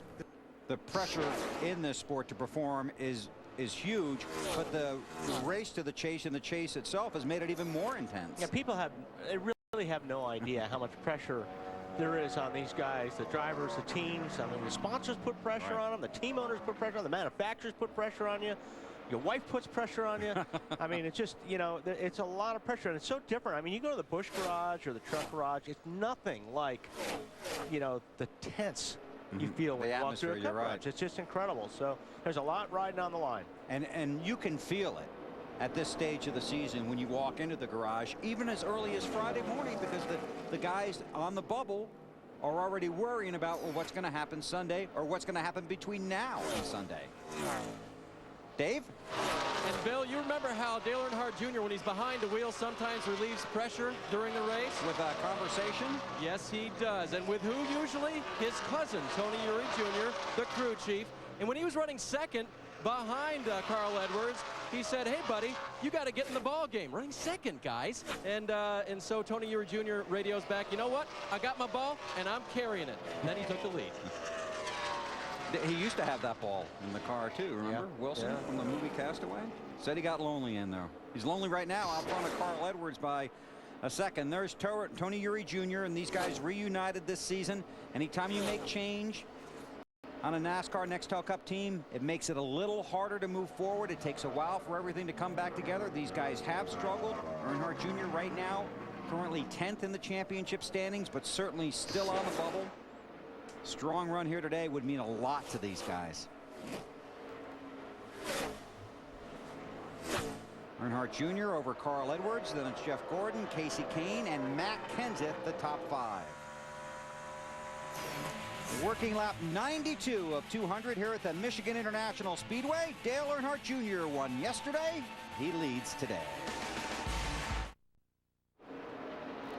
Looking at green flag pit stops with 94 laps complete. Carl Edwards, Jeff Gordon heading down pit road, and a long way to go for these guys. The 99's headed for you, Alan. Yeah, and here's the risk they take, Bill. If the caution comes out before the other guys who pitted later have to stop, they're going to be caught a lap down. It's going to be an air pressure adjustment and also a track bar adjustment for Carl Edwards. Going to try and adjust the way the car handles in the corners. You should see the wrench go in one of the back windows. There it goes. That looks like a wedge adjustment to me. They're going to make a 4-tire change here for Carl Edwards. Jeff Gordon's car, a little farther up pit road, said his car was starting to not want to turn into the corners as he went in. They're going to make some adjustments there on the 24, and a good race off pit road for these two. These guys last pitted under that caution at lap 43 and stayed out on the lap 63 caution. Matt. And we told you that Casey Kane's a little bit off sequence as some of the other leaders. Service going on the non-car, making big headway on this car. Earlier, absolutely no grip with the car. They have slowly got the handle dialed in for Casey. Solid stop on the Dodge boys. Small air pressure adjustment.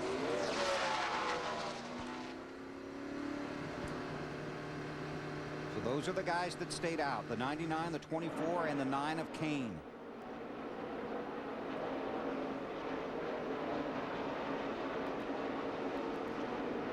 Casey Kane. And that's the race leader. Sorry, Wally. I thought Casey Kane may go a lap down here. Okay, now Earnhardt Jr. is the race leader. But while we were away at commercial, Carl Edwards got the lead, and watch what happened here. Yeah, it looks like Kevin LePage had a tire going down. He was trying to get to pit lane. He was going low. Earnhardt had to get way off the gas. And there goes Carl Edwards. I mean, blows by him. Dave, you got more on that? Just the radio transmissions immediately following that. And Junior really didn't say much except, what was that? And his spotter said, I don't even know what to tell you, Junior. He did a good job not running over. Yeah, that was really close. Like I said, Pace was just trying to get down the racetrack. But it was close. Saw the graphic that Junior has led 21 laps now. Carl Edwards has led 32. Kenseth, Newman, McMurray, Gordon, Kyle Busch have all led today, along with Kyle Petty and Kurt Busch. And Hermie Sadler also led a lap. Looking at the car of Ryan Newman. Marty, you got something on this? Yeah, Bill, half of the left side of the grill for Ryan Newman is missing. There's a big hole in the front part of the race car, and his car before was extremely loose. I'm literally dirt tracking it coming off the corners. Then all of a sudden it got tight. Ryan didn't know why. They noticed there's a big hole on the left side right underneath Charger. That changed the handling characteristics on the 12 car. Now his car way too tight. They're going to try and fix it when they come to pit road. But problem is these stops are likely going to be green flag stops, meaning they won't have a lot of time to do many repairs. So right below the... Yeah, it's right below the screen. It's actually where it's taped up. But you can see it right there on the bottom. There's a hole on the bottom. And it's probably tightened the car up quite a bit.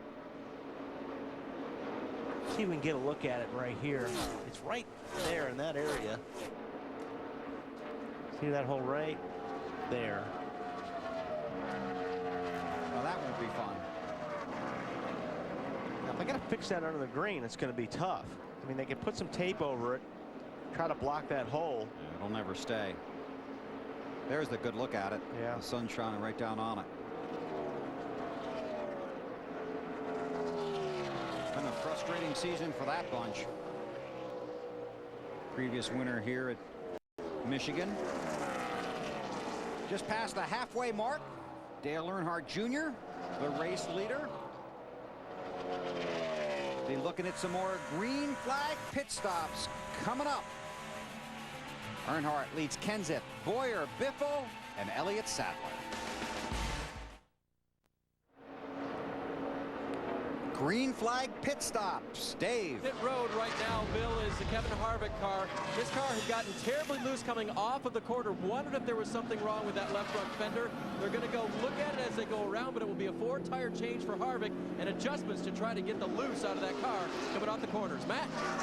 And just on pit road is the 11 of Denny Hamlin. Now, his crew chief, Mike Ford, they've been trying different lines in the racetrack. The car just way too free on the bottom, trying a number of different adjustments on this stop to try to get that car where it needs to be. Denny would like to really run it up high. That's where he ran it most of practice on Friday and was very happy with it. In fact, Mike said they were really glad to see that the sun was out today because the track would be slick. And they said that the 11 car really liked that. Dave? Leader Dale Earnhardt Jr. on pit road. Here is his cousin Tony carrying the ball. They will make an air pressure adjustment for Dale Earnhardt Jr. The car just a little bit tight, even though Jr. was leading. They know they have to keep up with the track and the day, so they'll make an air pressure adjustment and change 4 tires for the leader. Here comes Jr. Hits his marks perfectly. Guys go to the right side. Remember, earlier today they had a bit of a slow stop. They have recovered from that on every subsequent stop. And this one looks pretty good so far as well. Allen. Championship leader Jimmy Johnson making his way down to the road, watching his speed, because speeding penalty on top of the thing he's already had would be a little difficult. Going to be a 4-tire change. They'll pack this thing full of fuel. Also look to try and help Jimmy with a loose condition. You see the wrench going into the holes on the right rear side of the car. Marty? Alan Ryan Newman hits pit road. You can see the hole in the left front grille. They've got to get some tape on that. They fabricated a piece of tape they're sticking over with a pole. Crew member will grab that piece of tape and put it on in the right spot. 4 tires are going to make the chassis changes. They're going to make sure they get the piece of tape in the right spot. Problem is they covered up part of the grille they didn't want covered up with that big piece of tape, Dave. Here comes defending champion Tony Stewart onto pit road. His car has been tight most of the afternoon. Let's see what the crew goes and does this time. They will look at Tony's car, definitely change 4 tires on the car. Wrench going in the rear window. Chassis adjustment to try to help the champ steer this car better. Left side tires coming off. Got to index them perfectly to get them back on. 5 lug nuts hit, and Tony leaves. Matt. And the 07 Clint Boyer makes his way down pit road for service. He said the car was pretty free. He was talking about possibly trying 2 tires on this stop just to see what the race car would do. Some other guys have done that today, but you can see he has sticker tires on the left side. Air pressure adjustment. Hardy. Matt Kurt Busch ran his way back into the top 10. The car was loose at the beginning of that run, meaning no rear grip. They're going to go down on the track bar trying to fix that. He was a little too tight in the center of the corner. He wasn't worried about that. One of that loose condition fixed, Dave. Same adjustment has already happened for Greg Biffle down on the track bar for fresh tires. His car wouldn't turn in the corner either. Greg is off pit road. This all occurring 109 laps into today's race. And still waiting for a handful of drivers to make their next stop. Here's Matt Kenseth. He's the race leader. Reed Sorensen runs second, then Mark Martin and Joe Nemechek. Mark Martin is there. Matt Slides to a stop, Bill. You can see the crew member already making the wedge adjustment. Mark called for that. He wasn't so sure about making an air pressure change. They tried 2 tires earlier. Back on lap 43, the car was extremely loose, Amy. He said now it's extremely tight. And Joe Nemechek pits the Army car. Last time they were on pit road, they only took right side tires. So these left side tires, the crew's about to pull off the car. They've been on there for a while and worked pretty hard. 4 tire change for Nemechek, Marty. Matt Kenseth hit pit road as a leader. Allen, he said he wanted a cold drink of water. You know, he said he got more of the rear grip back as that run went on, but they're still going to go down on the track bar, trying to give him even a little more real grip. 4 tires and a quick stop for the 17 bunch. Little slow on the rear tires, though, not quite as quick as they wanted to. The first half of it looked great. Wow. Robbie Reiser won't be pleased with that. It's one of the best pit crews in the business right there on that 17 car. They don't like giving up anything on pit road. Reed Sorensen in the 41 was scored as the race leader. Now he heads for his pit stall. And that will complete the cycle of green flag pit stops with 111 laps in the books. Coming to you, Marty. Tell you what, Bill, at the end of that run, Reed Sorensen had an awfully quick race car. He raced his way into the top 10, and all these cycles of pit stops raced his way, obviously, to the lead. Just a little too tight, lacking some front grip towards the end of that run. They're going to take a half pound of the right front tire. Those are the only changes for the 41 car. Here in June, he had his career best finish of 5th place, and this is a quick stop, what you need under green flag conditions. You're right, Marty. Good stop for those guys. So Sorensen heads back out. And up front, Jeff Gordon. Past winner here at Michigan, 4-time series champion. Missed the chase for the Nextel Cup 1 year ago. He's the one guy the other drivers don't want in the chase because this is a determined driver on a talented team. TNT Sports live at the Michigan International Speedway. We are under caution. And here's why. It involves Kurt Busch in the 2. Yeah, look up high. Not sure what's going on there. If he had a right rear tire going down, or I mean, he was awfully high, but it didn't look like he was so high he was in the marbles. But don't know. Pit road is open, and we're going to see some more stops, Alan. Oh, let's start with Matt. And Tate Probus already makes a chassis adjustment. The car not good on entry. Per Casey, also possible air pressure changer, throwing it back and forth. AB. Carl Edwards in his team along with Jeff Gordon's team, both kind of in the same spot because of when they pitted under the green. They had to come in here and take fuel in order to make it to the finish on one more stop. They do expect to lose some track position by not everyone stopping. Jeff Gordon's car getting 4 tires and a track bar adjustment. You saw the Carl Edwards 4-tire stop as well, and it looks like Gordon is going to barely win that squeaker off pit road. This is going to play out in a very interesting fashion. I think these guys might have the advantage by pitting now. Yep. Only have to make one more stop. Able to make this stop under caution. We'll see how it plays out. 115 laps are complete. You're watching the GFS Marketplace 400 on TNT. Beautiful day here in Brooklyn, Michigan. About 130,000 people are here. Some of them got a good parking spot in the infield for today's NASCAR NEXTEL Cup Series race. Kurt Busch brought out the most recent caution. He knew he had his hands full with that car. Here's his radio transmission before the spin. Dude, this thing is the most horrible driving car with fresh tires. I can't believe this. Dude, these cars are out of control. I can't believe how different they are with new tires. We'll just keep running like you did before. I can't run up there, Roger. It's dead sideways, man. I already bounced up to wall one. Try your high line if you can. Roger is car owner Roger Penske. And you could hear the frustration in his voice. Now, obviously, the spin here, that brings out the caution. You'll see the light turn red, but Kurt had to come down pit road at that point anyway because he's going to need tires. Might as well dive on there and get them done because you're going to restart at the tail end of the longest line anyway. Yeah, the worst thing you can do is go around this racetrack with a flat tire, because if the tire comes apart, then it takes your body up. You know, it just tears the body off. So, I mean, he had to do that. So Kurt, who got the penalty last week for coming onto pit road when it was closed, made the proper decision that time, but is not very happy with the way his car has been handling. They've turned the lights back on the pace car. See, the field had doubled up, but we're not going to go back to green this time.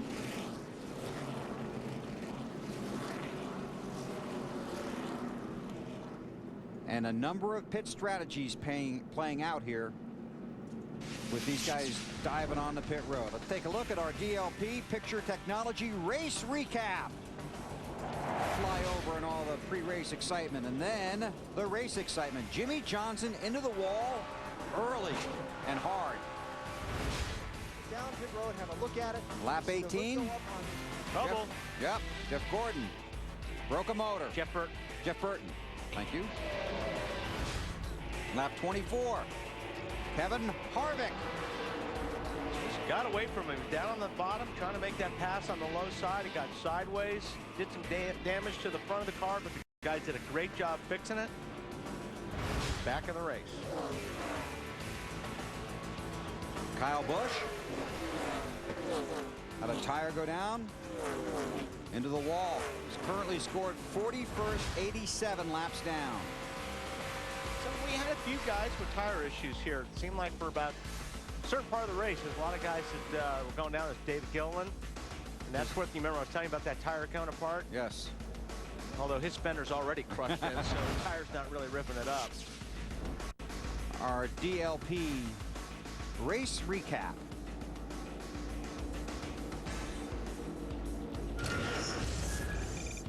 Our Napa Field summary. 7 caution periods. Jeff Burton, Todd Cleaver, the 2 cars out of the race. Dale Earnhardt Jr. is the race leader. Jamie McMurray in the 26 car on the front of that outside lane is at the tail end of the lead lap. But I started to say before, Jeff Gordon, Carl Edwards, Casey Kane, Kevin Harvick, Bobby Labonte among the cars that pitted. Wow. 12 car. Ryan Newman really got a start there. May have been too good of a start. We'll see what happens.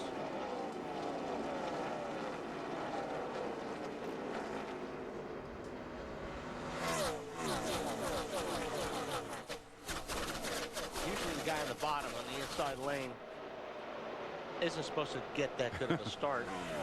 Usually.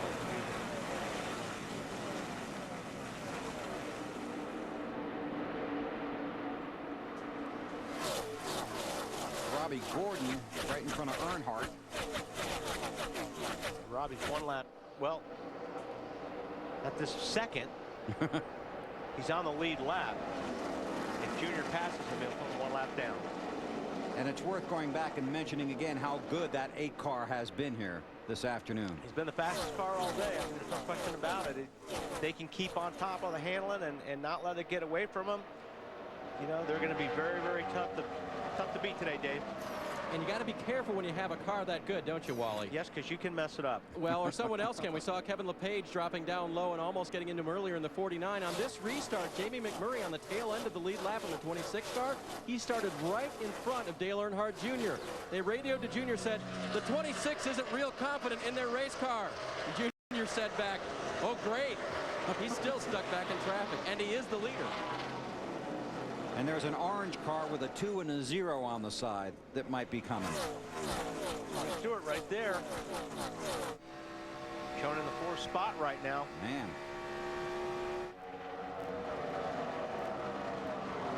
.200 miles per hour down into these corners. Dave, you got Tony too, right? Yeah, and he's having a good time here at Michigan, as he always does. He says about Michigan that usually the bigger the track, the less fun it is. But he loves racing here, as we've said all day, because you can race different lines. And we've seen Stoney stay on that high line, the last little bit of this race. And the tight race car they have corrected, and it's easier to drive for Tony now since they made a chassis adjustment. Must be pretty good to drive, because I saw 207 miles per hour going I did too. The 20 cars, so. I saw that, then I looked at you to make sure you saw my mouth was open. Scott Riggs in the 10.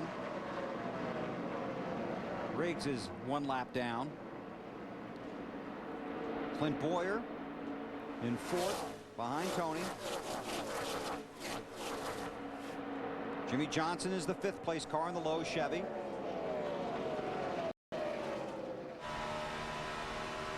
And another guy now on the move in the second half of this race, the 6 of Mark Martin. Mark is in 7th right now. There goes Mark. And don't forget Jimmy Johnson sitting up there in 5th spot after their trouble on the 2nd lap. And he had that trouble at Indianapolis. And where did he finish in that race? Yeah, I'm pretty sure he finished well. That's right. I think he won it. I think he kissed some bricks after that deal. Sure did. Matt.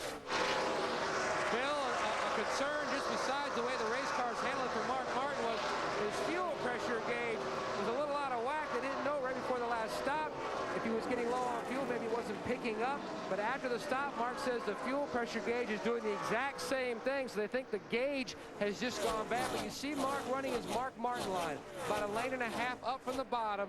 This is one of those races where he really wants to pick up some momentum as we get closer and closer to Richmond.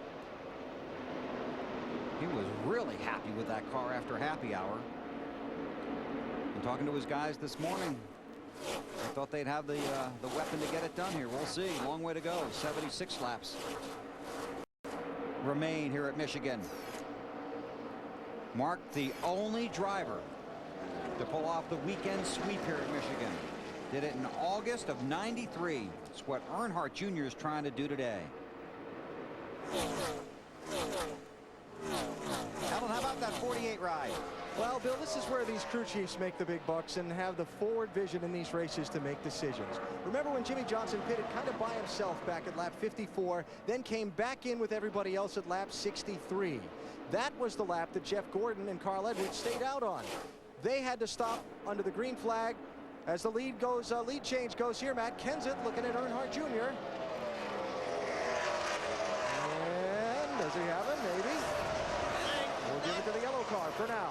Just to finish the Jimmy Johnson story quickly, because they came back in and topped off that fuel way back at lap number 63, they were able to stretch their green flag pit stop till lap 106.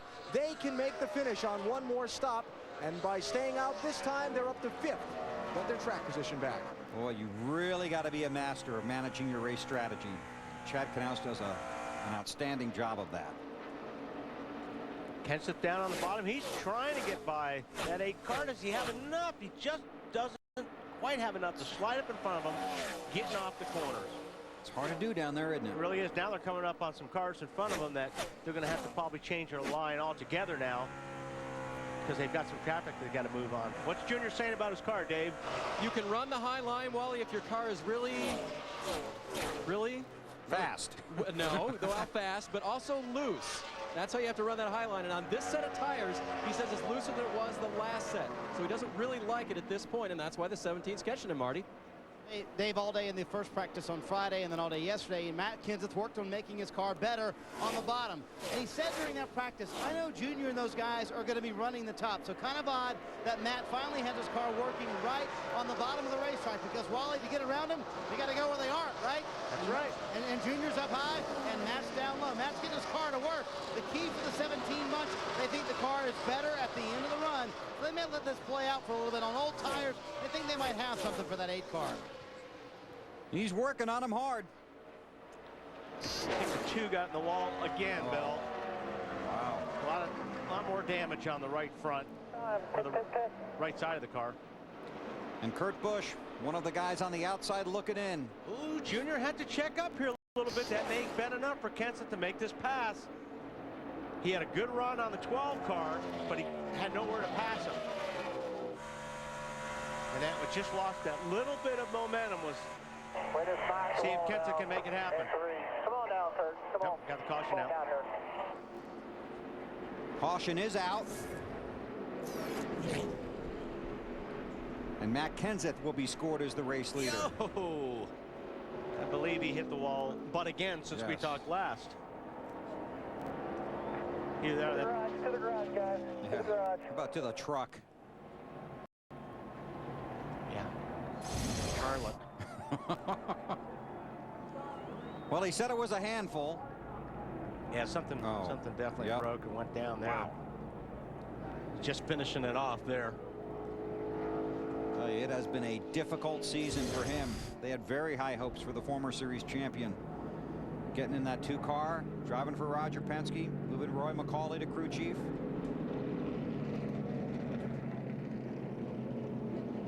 His Penske teammate Ryan Newman is the lucky dog.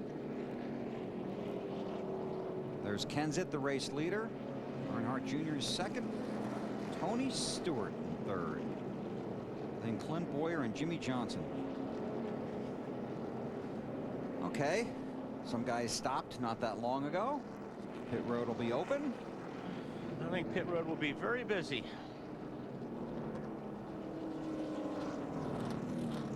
Stop now. You're still going to have to make one more stop if it stays green to the finish. How about that? Closing in on a record we didn't think we'd see. Yeah. Yeah, I think a lot of these guys will come in. I'm not sure about Earnhardt, but I bet he does. Kenseth is whatever. Yeah. I mean, whatever he does, everybody else will do the. Well, he won at Dover when Robbie told him to come in, and he stayed out. So that worked out for him. He made the call from the seat. Field moving through turns 3 and 4.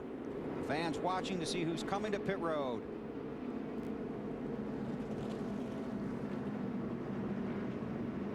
Oh, Matt got hosed. I knew they would get Whatever he does, whatever. Yeah. You got to go where they're not, right? Yeah. Matt wasn't on pit road. Matt? And don't look for many adjustments, if any. No adjustment for Mark Martin. Says the car almost perfect, while the 07 Clint Boyer needs something big. His car in a four-wheel slide. Marty Snyder. Dale Earnhardt Jr. said the car is just getting comfortable now. Put a little bit of that air back in the right front that you took out the last time. Then we should be good to go. 4-tire stop. Alan?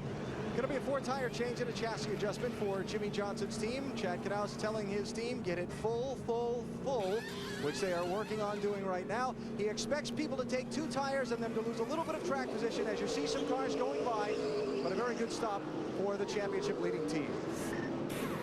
Some guys didn't have a very good stop there. And again, a variety of strategies. And not pictured on that graphic, the 8 car of Dale Earnhardt Jr. We'll check into that and set up the running order when we come back to Michigan on TNT. Still working caution here at Michigan. Want to win 10,000 gallons of free gas? Enter the Free Fuel 5000 sweepstakes from Sunoco and TNT. Just go to freefuel5000.com for details. Story from pit road. Here's Dave. Junior came into the pits, I believe, as was he leader or second place? Second place, okay, and lost a lot of positions. They had trouble on the left rear of the car. Tire changer goes to the back, and it cannot get the left rear tire off. Had to de-thread the last lug by hand. Finally got it removed, and then they made the change. That cost him a lot of position. And Junior radioed himself on the radio when he saw all the traffic he was in back on the track. We're in trouble now. 19th in the running order, and not only they took 4 tires, they had the trouble, but other guys took 2. I think he's going to be okay. You do? I would rather be sitting on 4 tires right now than 2. How many laps to go do we have? 67. 67. So I think he's okay. Time to pay off the singular race talk question. How many lucky dog passes should a driver be allowed to receive during the race? That's surprising. Really? I thought I thought people would have said a lot less. I like the lucky dog rule. No. And we thank you for participating. I'll bet BP voted in that. Anytime, Bill. Lights are out on the pace car. Ryan Newman was the lucky dog. Matt Kenseth, Ken Schrader, and Dave Blaney did not pit. See how that plays out. Yeah, it's always pretty interesting on a restart when you've got all these guys that have different tires and different laps on their tires and different attitudes. Yeah, you're always going to have one guy back there that's 5 or 6 rows back that's really fast. Going to try to get through all these cars. McMurray in the 26 and Riggs in the 10 are racing to get back on the lead lap. They're 1 lap down. McMurray's around the leader. Riggs will try.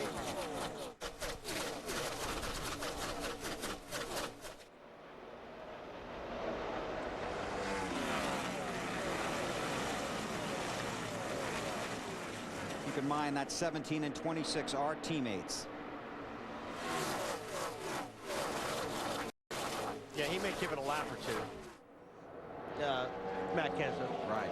But he can't wait around too long. He knows there's guys behind him that are going to be coming in a hurry.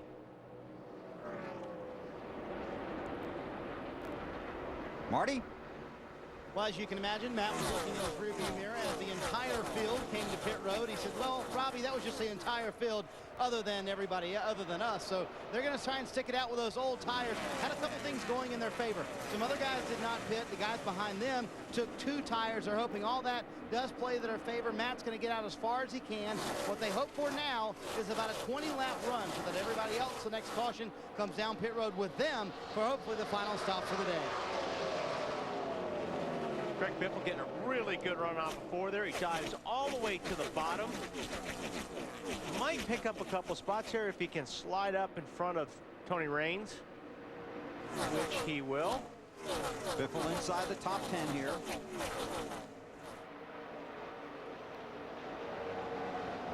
Mark Martin trying to... Yeah, he's down on the bottom with nobody behind him, and doesn't help. But Raines is going to squeeze Gordon there. Oh, looks like Raines is doing everything he can, but to wreck. That car was really sideways there for a minute. Look at Denny Hamlin with the move. See, that's the thing. You guys check up just a little bit. If there's a guy in the back sees this happening, he's just going to keep his foot in it and pass some cars. Man, it must be fun to be young and brave. Got it done. Sure did. Update on the 24 from Allen. Yeah, I got shuffled back in traffic a little bit by the strategy, Bill, but I just talked with his crew chief, Steve Letard. He said they're interested in their track position at lap 200. They wanted to take 4 tires now, knowing some others would take 2, expecting that if they have to make the last pit stop later in the race, they'll do something different than everyone else. They'll be set up to just take fuel only, or maybe just get right side tires and minimize the time on pit road then. All kinds of strategy when you come to Michigan. Jeremy Mayfield won here a year ago. They rolled the dice on fuel mileage and won the race.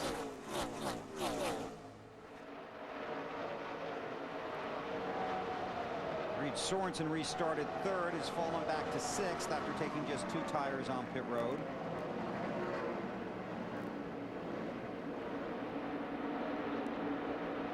This is outside the top 10 now. Hamlin 11th. Mark takes the position from Gordon. He just squeezed in front of Jeff Gordon. Jeff Gordon practically laying the bumper to him. Going down the front straightaway. Looks like they want to use different lines there, huh? Yeah, Mark's using the bottom. I mean, he's got that car stuck pretty good down on that bottom line. This is for 3rd. Casey Kane in the 9, Tony Stewart in the 20, and Jimmy Johnson watching from behind. And here comes Johnson. How about Schrader, 2nd? 21 car. On board with Johnson.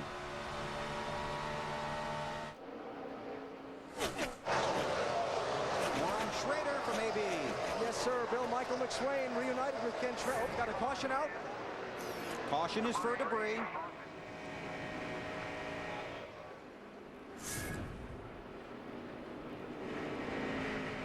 Boy, this is getting real close to that pit window we talked about earlier. Somebody's going to try it now for sure. Absolutely. Come in and top it off right before they go back green. There's the debris on the apron right by the start finish line. Scott Riggs is the lucky dog, and McMurray also back on the lead lap, and that will put 30 cars on the lead lap. Wow. 59 to go when they cross the line this time. Alan, you busy? Yeah. You are?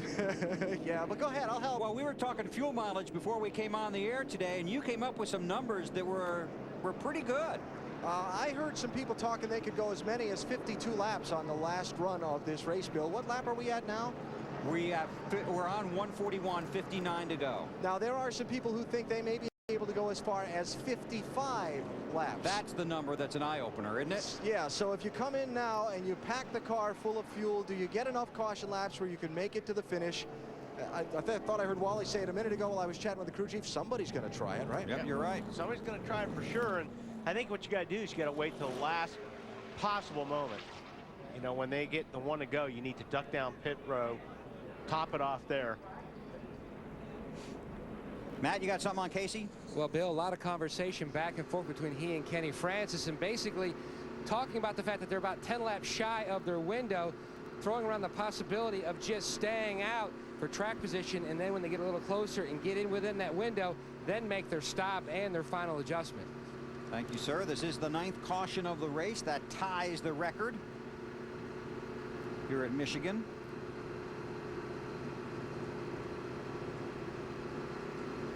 And I'll tell you, I guess you'd have to stay. I mean, if you can't make it, you have to stay out. Well, we're about to find out. Riggs.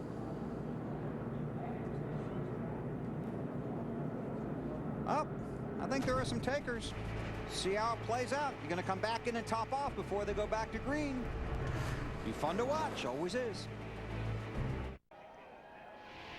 NASCAR NEXTEL Cup Series racing from Michigan on TNT is brought to you by the Home Depot, NASCAR's home improvement warehouse. By UPS, proud sponsor of Dale Jarrett's 88 Ford. Go Dale, go. By Dodge, you can take life as it comes, so you can grab life by the horns, Dodge. And by Ruby Tuesday, simple, fresh American dining. Really great turnout here today, and had a bunch of these folks here yesterday for the NASCAR Busch Series race, won by Dale Earnhardt Jr., Casey Mears unofficially second, then Robbie Gordon, Matt Kenseth, and Mark Martin. Again, the results from the races usually official on Monday. And Kevin Harvick, they're going to try and kidnap him for a couple of races. Running away with the Busch Series championship. All kinds of strategy playing out here at Michigan. 56 to go.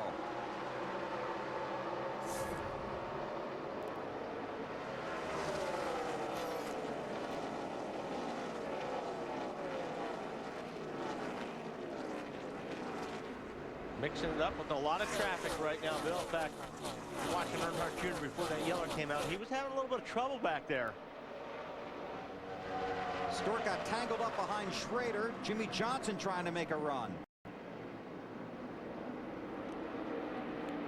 Stewart now second, Schrader third. On board with Schrader.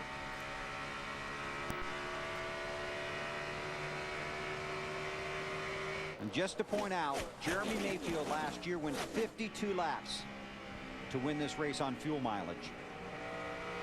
We have 55 to go right now.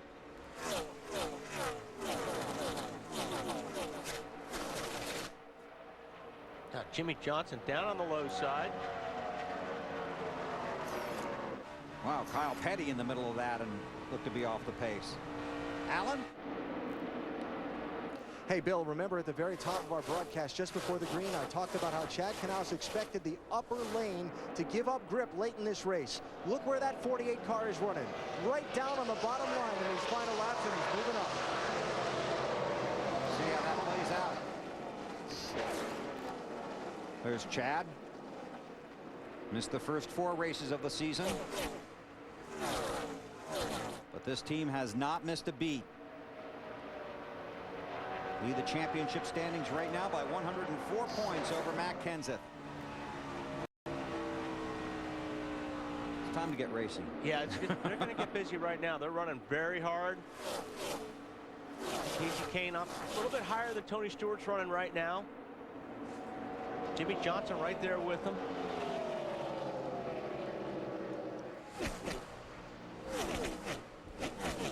Kenseth stretching it out just a little bit. These guys are running around in traffic behind them, and Kenseth is about a second and a half ahead of them right now. And he wants them to keep racing. Oh, yes, he does. Because every time they get side by side, he's a little bit faster every lap. There's a little bit more distance between him and them.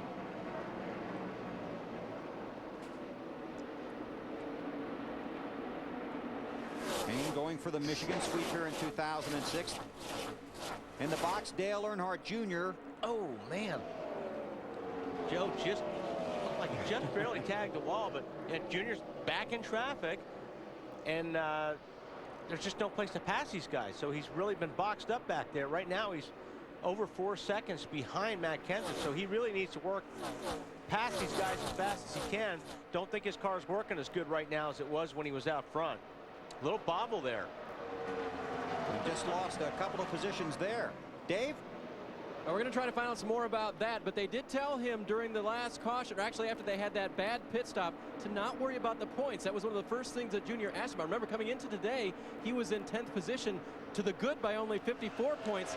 He's still in 10th, I believe, as they run, but at this point, he's a little worried. They told him, don't worry about it, and Steve Neal, his spotter, said, I know it's hard, but don't think about the points, Junior. Just run your race.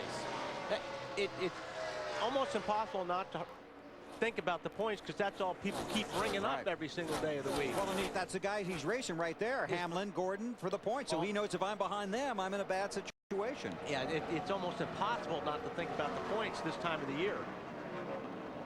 Earnhardt is still 10th, as Dave pointed out, just 26 points in front of Casey Kane. He restarted 19th. A caution ago. Was 12, now back to 13th, but the big thing is he's 5 seconds behind. Right. And not going anywhere.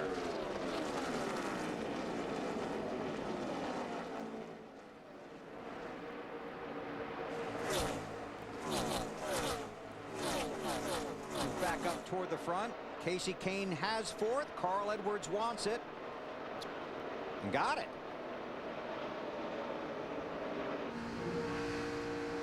Strong move by Edwards.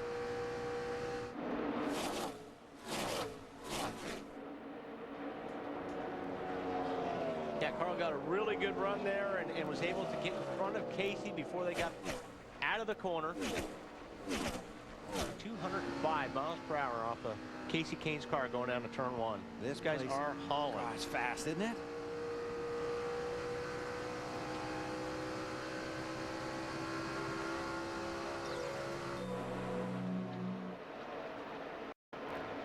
Gordon currently running 10th, trying to make his way back into the chase for the championship. Knows you got to get as many points as you can, but it's not easy to do. There's things that are unpredictable that happen out there, and at the end of the day, yes, you are racing the guys that you're trying to race to get into the chase. You know, Junior and Kane, Stewart, Hamlin, you know, guys like that. And you know, we haven't gotten into that mode where we're focusing on them yet, where we're on the radio saying, okay, this guy's in this position, we got to get this. We haven't done that yet, but I would imagine it's going to start here pretty soon. Yeah, like 2 laps ago. That's what I was just thinking. Gordon now up to 9th. Casey Kane and Mark Martin. Kane going the wrong way. Martin tried to pick up some positions. We'll show you the points as they run. And again, you can see how close it is right there. 4th, 5th, 6th, and 7th. An 8th three-way tie. Unreal. Burton's out of the race. Big winner right now, though, is Carl Edwards. Just 158 out with 3 to go after today. But still 47 to go in this one. looking pretty good with 2 to go yesterday. You're right. Mark's going to try down low. You know Casey Kane likes that high groove. Yeah, Mark's just going to have to get a really, really good run on Casey Kane in order to make this pass, because you've got to be in front of him when you're getting off the corner. You've got to slide in front of him. And Casey Kane's been getting off the corners really good. So I think it's going to be real difficult for Mark to make that pass, trying to pass him on the low side.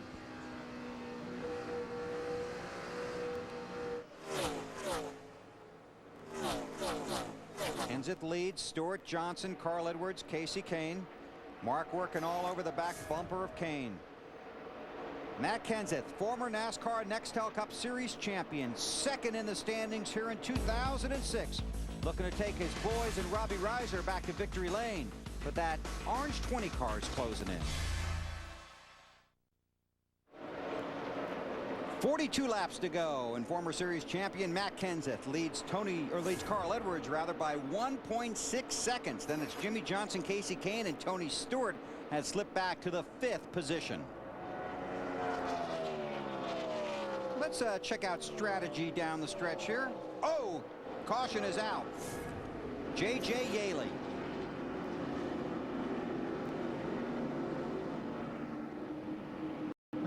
And this changes everything. Well, yes, this is his third car visit to the wall. Yes. He can't wait to come back next year.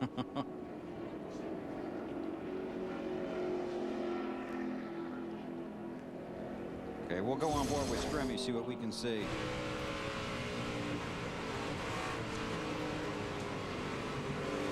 Well, Stremme's the lucky dog in more ways than one. Yeah. Boy. Tough weekend at Michigan for JJ. But I think the fuel strategy thing has changed. Because just about everybody will make a visit now, don't you think? I don't know. These guys were close to begin with. Okay. The yellows help. I don't know. I mean, whatever Matt does, yeah, everybody else will do the opposite.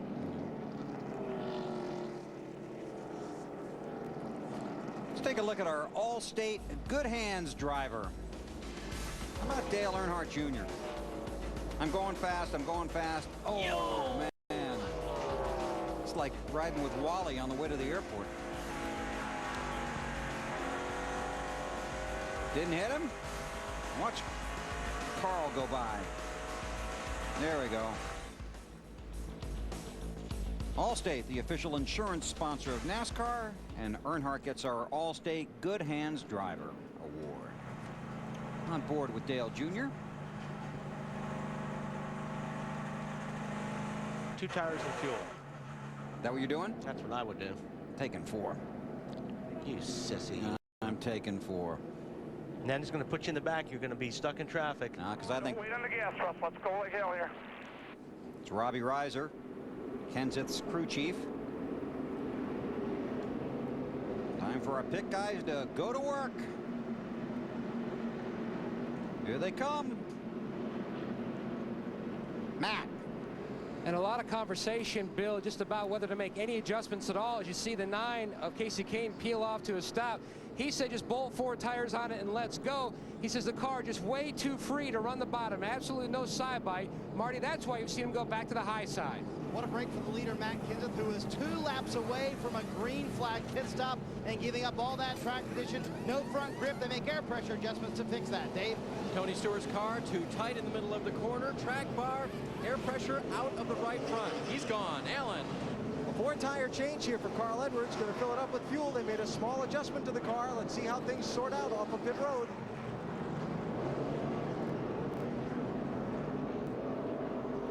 Well, it was a dash off of pit road. We'll have to sort out the running order and the different strategies coming into play when we come back to Michigan with just 39 laps to go.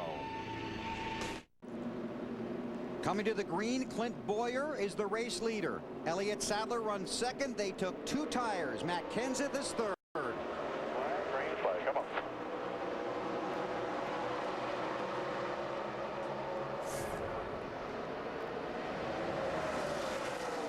Kenseth in the 17, Johnson in the 48, 4 tires on their stop. The big story here will be how the 07 and the 19 handle with 2.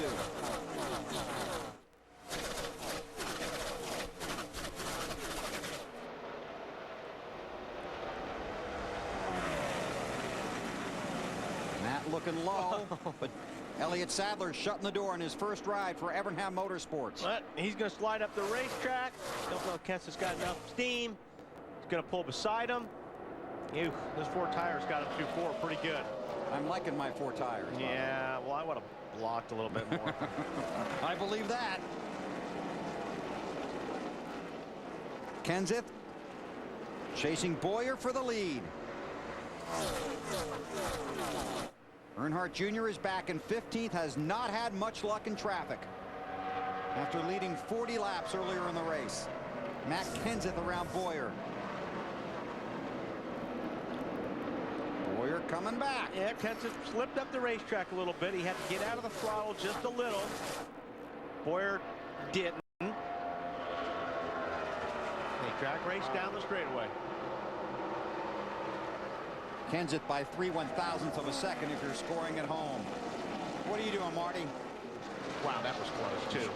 Go ahead, Marty. We'll watch this. And imagine this, guys. Matt doesn't like the handling of his race car right now. He said, I know with the changes we're about to make on this last stop, I'm going to be screaming loose in the first couple laps, but give them to me anyway. Those 4 tires make all the difference in the world. Matt? And you can see the 07 Clip Boyer working the high side around the 17. We're running about a lane off the bottom now. They were talking about trying 2 tires earlier for track position because the car was just that good.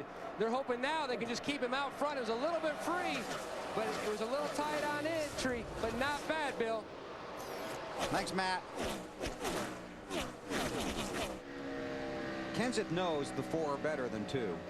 So does he have to be more patient, or does he just go get it now? Well, he's a little bit loose right to begin with, like they were talking about. That he may have to wait until it comes to him a little bit.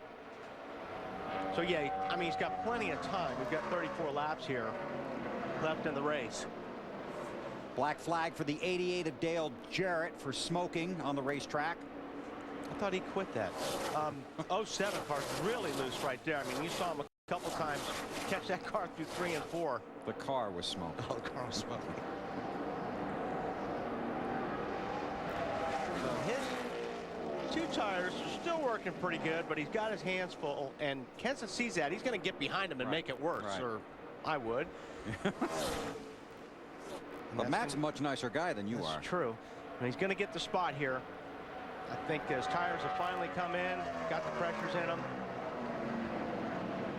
And Clint's not going to give up easy.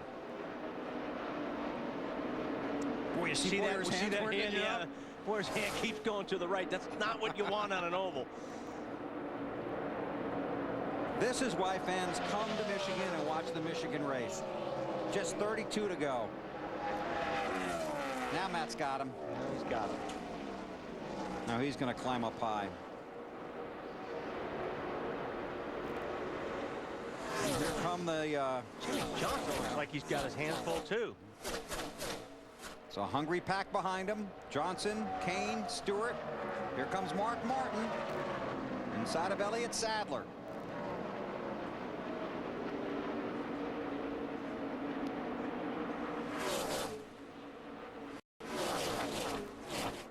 Matt? Dave, what are you working on?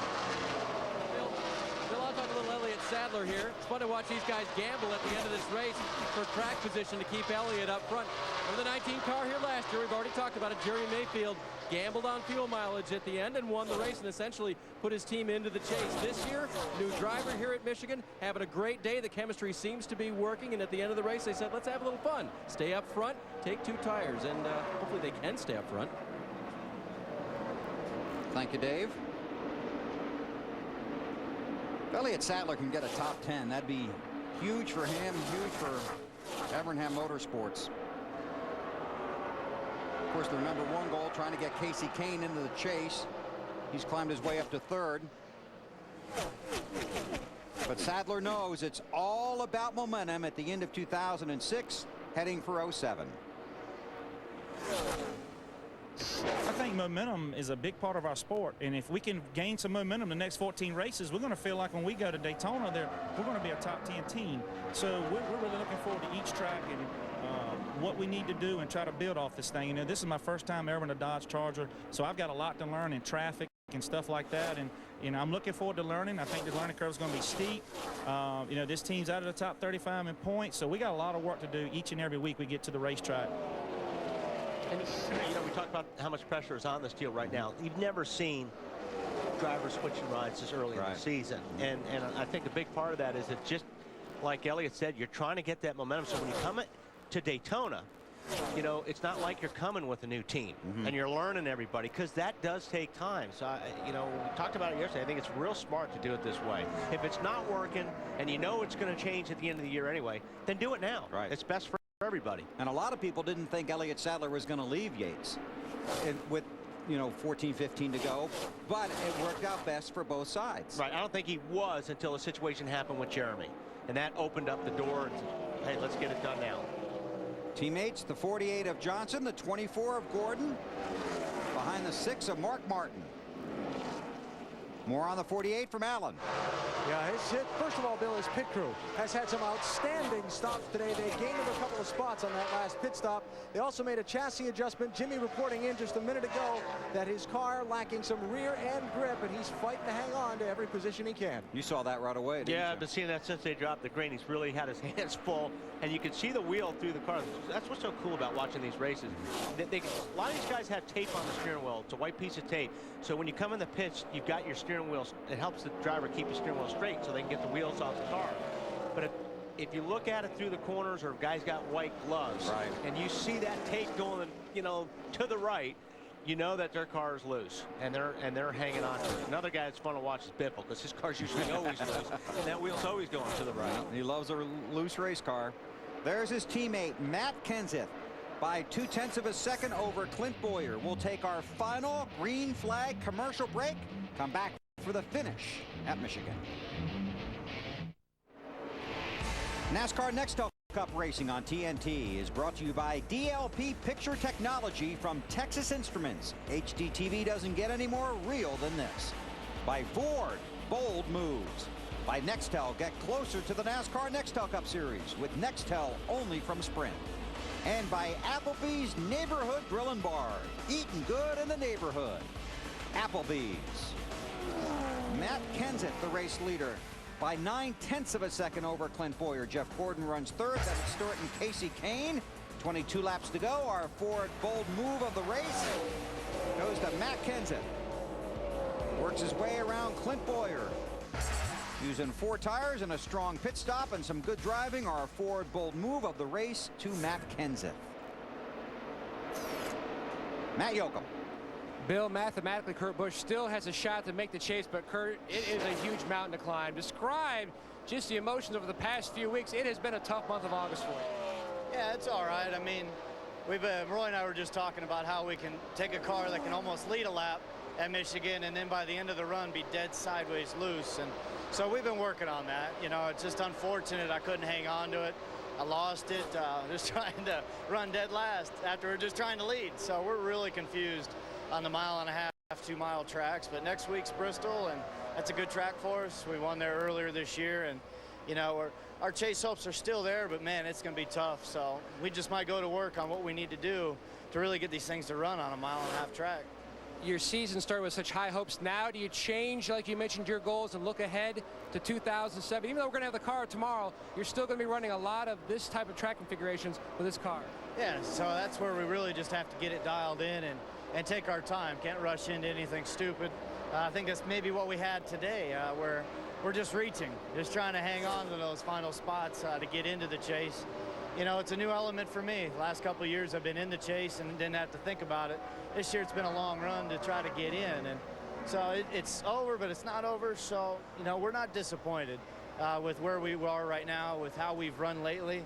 And so I've got Roger. I'm going to talk with him after this race. Maybe we'll run some more Busch races to act like we're testing for the Cup car. So we got a lot of things going on, and I know we can make it better, and we'll get Miller Lite back in victory lane. Thanks, Kurt. Thanks. Kurt Busch, 38th here at Michigan today, Bill. Thank you, Matt. Matt Kenseth leads, then Clint Bowyer is second. Jeff Gordon restarted 12th on lap 164. He runs third.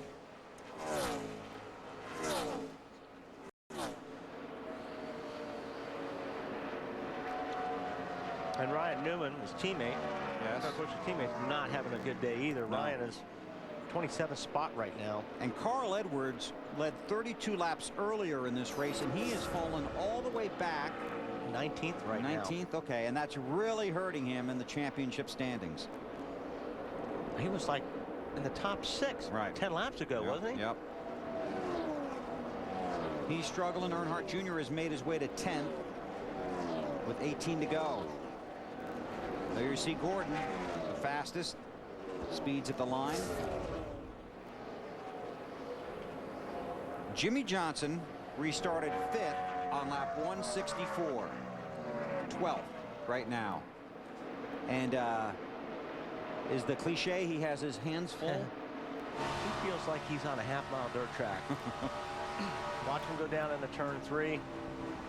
And just watch his hands. It's really moving the wheel. Really being gentle with it. See how he feeds it? He's trying to feel where the car's going. There's the loose right there. When he goes back to the right. But when you move that wheel, it's like you're trying to feel the car. He doesn't feel like that car's getting into the racetrack. So you kind of move that wheel around a little bit. When you crank it to the right, you've lost it. You know, you've lost the tail end of the car. He has slowed down. I mean, that car is so loose that he's taking it a lot easier than he was 10 laps ago, and he's losing a lot of time right now, but the car is so loose he can't do anything else. You can't turn the wheel when the car is loose. The more you turn it, the more sideways it wants to get. So you just really got it. Look at Robbie on the top. Right, and that's crazy loose. Yeah, and you that's know, fourth position. Yeah. So it's a fun shot to watch. See these guys, how hard they work in these race cars, because I'm telling you what, these race cars are not easy to drive. I know it looks easy from where we sit and TV and stuff, but these are the hardest cars to drive as far as anything goes in racing. I mean, I've driven a lot of different cars. These cars are pigs. They are hard to drive. And once the handle goes away, it's just so much worse. It just gets worse. Right. Yeah, it just gets worse. And you've got cars all around you, and you're racing for every single position. So, you know, these things are tough. Johnson is 12th. Robbie Gordon is 13th. He's come back from a spin early in the race. And he's trying to get that position away from Jimmy. Not missing anything up front. Kenseth by more than a second and a half over Bowyer. Gordon is 2 seconds back. Update on Jimmy Johnson from Allen. Bill, just along that storyline you were talking about Robbie Gordon. Remember, the day started on lap 1 for Jimmy Johnson with a flat tire. They were a lap down before we even got 5 laps into this race. They've come all the way back up into the top 5, and now they're just kind of struggling on. But from where the day started, still not a bad effort. Marty? And Allen, it has been an adventure for Robbie Gordon, as we just talked about. The spin early on today, got a little contact on the right side, but on the last stop took 2 tires, hoping to keep it up there in the top 20 at least. Currently they're running awfully better than that, though. A little bit loose, and there's a battle for second, Bill. Jeff Gordon looking under Clint Bowyer for the position. Boyer's hung in there pretty good sure on those 2 tires. He's been running good lap times. Matt Kenseth has not really driven away from him, so. But 24, Allen, got those 4 tires. Yeah, he did, Bill. And Crew Chief Steve, Wally, rather, sorry. Crew Chief Steve Letarte told me earlier that one way or another, they were going to get a top 5 finish today. They had the strategy taken out of their hands by there being so many laps left in the race when that caution came out, so they put it in their driver's hands. He's taken them up now to 2nd place. He's knocked a second and a half, actually almost 2 seconds off the advantage Matt Kenseth had on him 10 laps ago. 13 laps left. I don't know. Let's see. Well, we'll take a look at that, Marty. I mean, Alan, I'm sorry. Touche, my friend. Now, we got to work something in here. I want to remind everybody that our partner, Benny Parsons, not with us today. This is for position. This is Earnhardt trying to get 7th away from Greg Biffle. I think Biffle pretty much gave it to him on that one. He pulled over and let Earnhardt have it. Update on the 8 from pit road. And Bill, this is working for Dale Earnhardt Jr. Jr. wanted to take 2 for track position on the last stop. Crew Chief Tony Uri Jr. said, let's take 4, and I think you can beat some of these guys, and he's driven from that restart in 13th all the way to where he is now. Thanks, Dave. We know Benny's watching. Benny couldn't be with us today, but one of his responsibilities, cueing the duck. So, truck, cue the duck, please. Almost forgot about it. Our Aflac trivia question. Who was the last driver to win both Michigan races in the same season?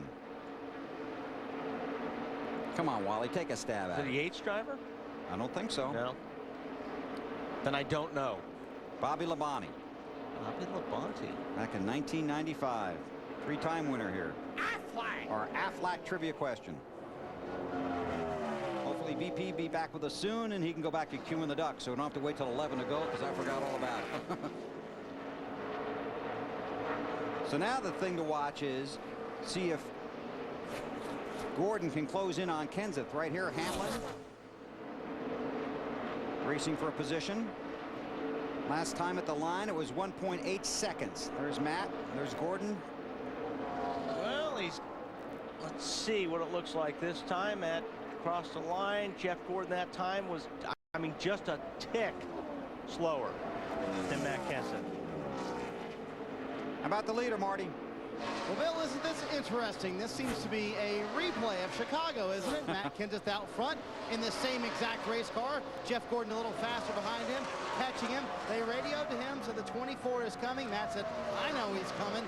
They said, maybe you want to move up half a lane in 1 and 2 and 3 and 4. Seems like 24's running a little bit higher than you are there. When they radioed that to Matt, he said, I've been taking care of my tires. I'm going to go use them now. Hopefully we can keep this car in front of the 24. Alan? Jeff Gordon just came on his radio after saying nothing for about the last 20 laps and said, guys, I'm not sure if I can catch him or not. Steve Letarte jumped right back, gave him lap times, told him he's faster than Kenseth. You know Jeff Gordon doesn't have any give up in him, right? That's right, and he picked up 4 tenths. 4 tenths faster that last lap. So he's a second and a half behind.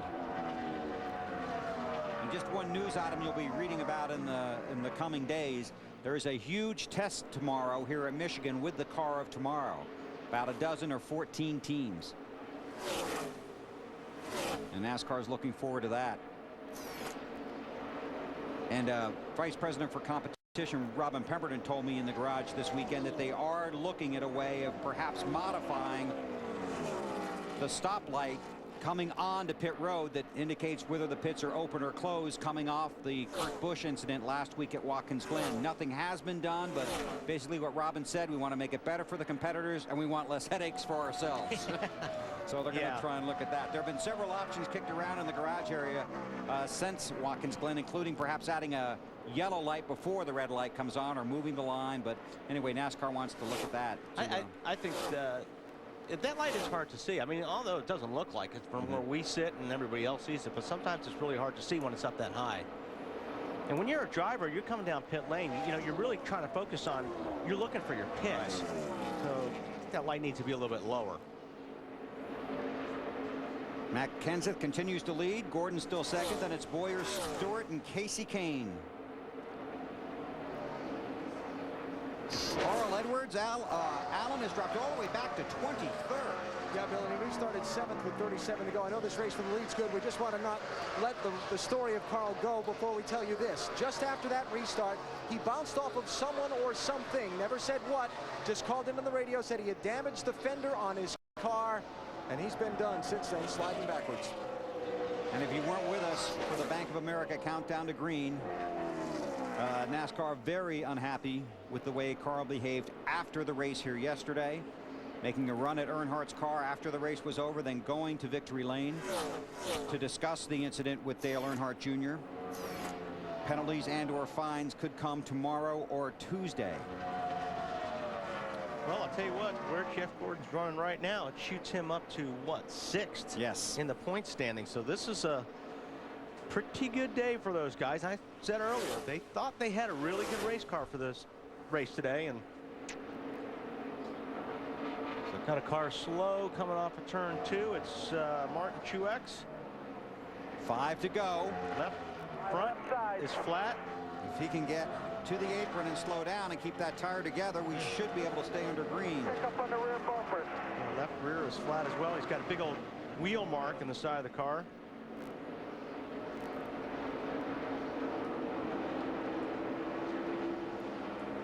So Truex tries to nurse it back to pit road.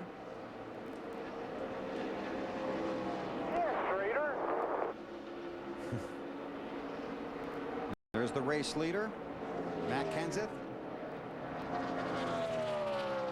This is the 28th Cup race for Jeff Gordon here at Michigan. He's heading for his 15th top 5 finish.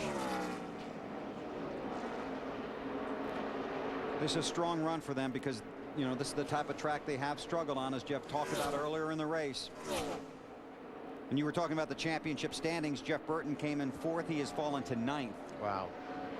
Earnhardt Jr. now runs in the 7th position. Now, Reed Sorensen is in 9th right now. Marty on race leader Matt Kenseth. Bill, I was going to ask Wally, you ever have a favorite race car, Wally? Yeah. You just love? Yep. Well, this is Matt Kenseth's favorite race car. And when it was wrecked after Chicago, when Jeff Gordon got into him, they literally spent a month getting the car ready for this race. It took a whole new body, a new front clip, a new rear clip. It's been to the wind tunnel twice. It's been on the chassis dyno 3 times. Give credit to the 17 bunch for spending all the time getting this car ready. Clearly, they got it fixed. It's just as good as it was before. It has 1 win and 2 seconds, looking for its 2nd win this year. Alan? But Jeff Gordon came into this race 9th in the championship, very much on the bubble for making the chase for the NEXTEL Cup. He said entering this weekend, we've been putting up a pretty good fight, but that fight has been for 12th to 15th place finishes. We need to make that fight for top 5 finishes. I'm hoping we can step it up and turn things around here. Well, his team has done that so far today. If things hold as they are now, Gordon with a top 5 and some much needed points heading down the road to Richmond. Thanks, Alan. 2 to go. Clint Foyer off the pace. Yeah, a lot of smoke coming from that car. He was in the 3rd position with just a couple laps to go. What a bummer. And he's going to the garage. I wonder if they have an engine problem in that car as well. Teammate did. Yep, Jeff Burton, 42nd today. That's 5th place up there. Mark Martin, Dale Earnhardt Jr. Meanwhile, Matt Kenseth Flag this time, white flag. takes the Clear white back flag. Last lap at Michigan.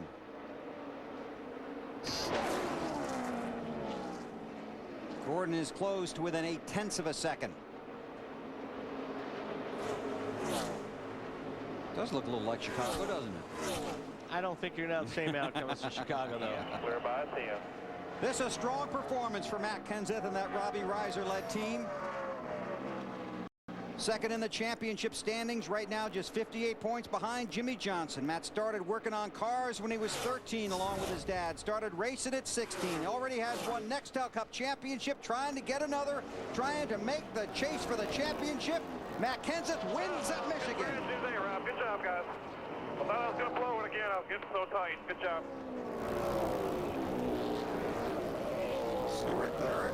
Oh, look at the race. Oh, Mark Martin, I think, just beat Earnhardt to the line for 5th. Every point, baby. Hey. Every point. Got it.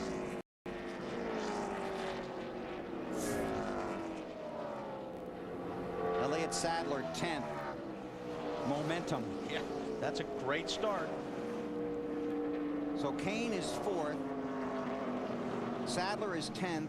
And Scott Riggs 14th. All 3 Evernham cars with a top 15 finish.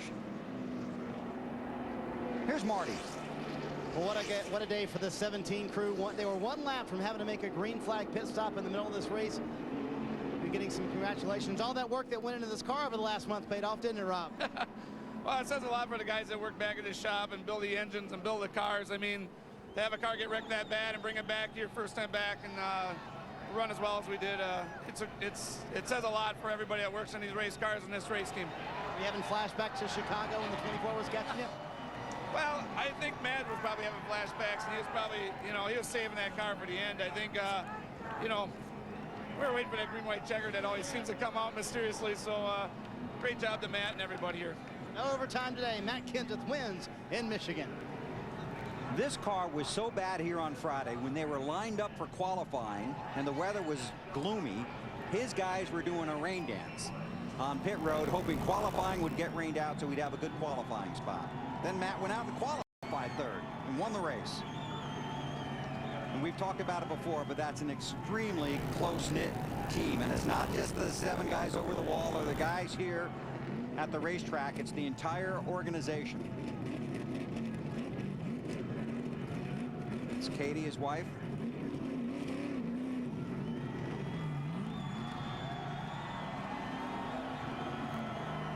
And you hear the fans cheering for Matt Kenseth.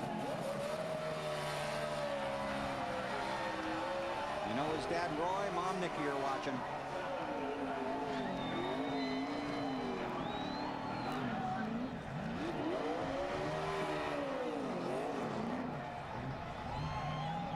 I'll tell you, you get into the chase, you're going to have to beat him. Post-race interviews. Let's start with Dave. And Jeff Gordon chasing down Matt Kenseth there at the end. Jeff, suffice it to say, this was the good day you guys needed. It certainly was. What a great fight, and some great adjustments there in that last pit stop. We were up there battling with Edwards, having a lot of fun, and we just were out of sync. And unfortunately, the caution came at the wrong time, which has been happening to us a lot lately. But what a rebound by this race team. I mean, they've been just putting up such a great fight all year long, and I just couldn't be more proud of Steve and all the guys. I told them what the car was doing. We were struggling in traffic, and they tuned this DuPont Chevrolet right up, and we just drove to the front. I wish we had a few more laps. I was catching Matt, and how many more, Jeff? Maybe 3 more, and we would have got to his bumper. I don't know if we could have gotten by him, but I would like to show him and everybody else I know how to pass him clean. But hey, congratulations to him. He drove a great race, and I couldn't be more proud of this team on this day with this second place finish. I know it was a good points day for us. It was unofficially from 9th to 6th, Marty. Dave, from 33rd to 3rd for Tony Stewart, and what an impressive run considering where this day started for these guys. How did you work your way through all that traffic, Tony? I did my job. You did a good job then. That's what the Home Depot and the Home Depot racing team expects of me. I mean, we just, Zippy and all these guys did an awesome job today. We had a really tight car at the beginning and just kept working with it and kept making adjustments, and we just battled our way through. So, the pit strategy at the beginning of the race really separated a bunch of people, kind of got 2 different groups going, and that kind of helped us get up there too. It wasn't like we had to just pass 33 cars on the racetrack, so that helped a lot. And in terms of the championship too, another solid day for the 20 team. Matt? And back in the garage, Marty, Jimmy Johnson, you're looking over your car. Looks more like it went to Martinsville than a day at Michigan, but what a rebound for you and this team. It is. These guys, I think every week, not only impress myself and Hendrick Motorsports, these guys just never stop. It's truly amazing. And I really felt like we were in for a top 5 once we got everything back and going. But unfortunately, there at the end, I got way too loose and just lost a lot of spots for those Monte Carlo. But still a good day. I hate that deal at the beginning. The 31 was inside of me, and something with him kind of wiggling and coming up behind me dramatically changed the airflow on my car, and it just made my car tight and shot me straight at the wall, and I got in the wall early. So just kind of one of those days, but we bounced back and finished well. Finishes 12th or 13th unofficially, still has a 58-point lead in the championship standings. Alan? In victory lane, where Matt Kenseth is about to exit his very hot race car.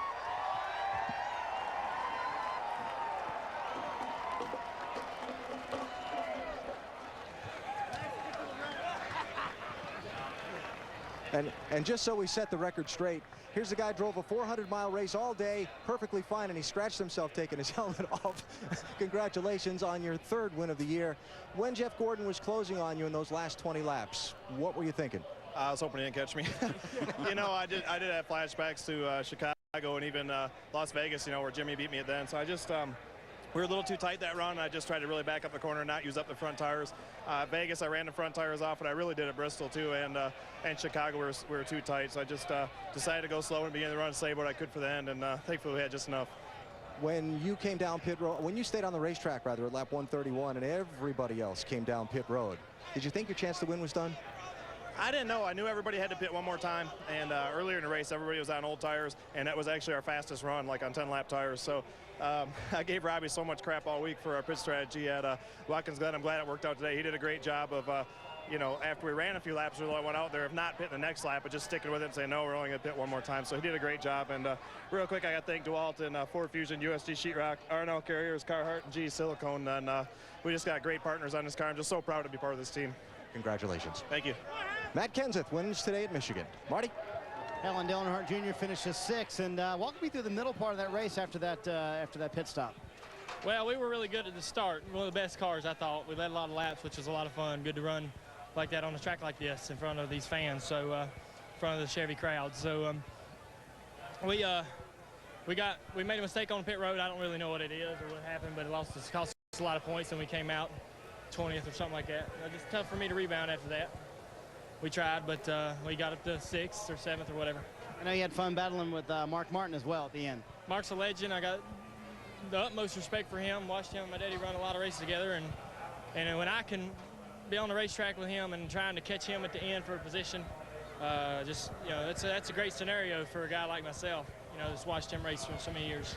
He's praising you over here, Mark, about that fun battle to the end. Yeah, about 3 more feet, 1 more lap. Who was going to get it? I don't like running high, but I knew if I wanted to stay in front of him, I was going to have to make him pass on the bottom. So I was going to force him to the bottom. That's as much fun as anything, isn't it? Yeah, it is. I mean, Mark's a great driver and one of the best the sport's ever seen. And whenever you can get on the track and race with him, it's something you should always cherish and remember.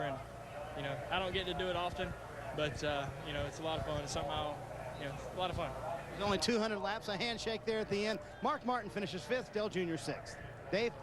Casey Kane finishes 4th after starting 15th. You happy with that? Yeah, I'm real happy. It's nice I won't have to watch TV this week and watch myself screw up on the final lap. So it's a good thing. Our Dodge dealers, your AW Dodge Charter race team did a great job all day in the pits, and we just couldn't get that little bit we needed, but we were right 4th, 5th, 6th all day long, and I'm pretty happy to be there, happy that we gained some points, and looking good for these next 3 races. And talk about the fact that Evernham Motorsports, all 3 in the top 15 and the 19 car running very well. And they did a good job, for Elliott to come in his first week, and those guys to step up. Scott Riggs had a good race. I know he's a lap down at one point and fought back, so just a good job for everybody. We were fighting hard. Hopefully it'll keep going this way the rest of the year. Still in 11th, but inching his way toward the chase. Matt?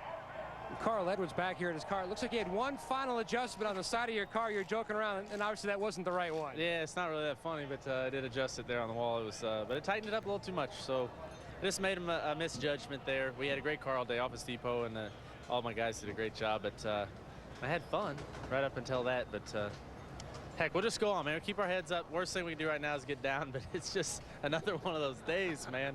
And my guys are great, though. Everybody did a good job. Carl Edwards, 22nd here at MIS. Thanks, guys. Good job down there. 2nd Michigan victory for Matt Kenseth, his 3rd win of 2006 to go along with California and Dover. Matt Kenseth, the winner today here at Michigan.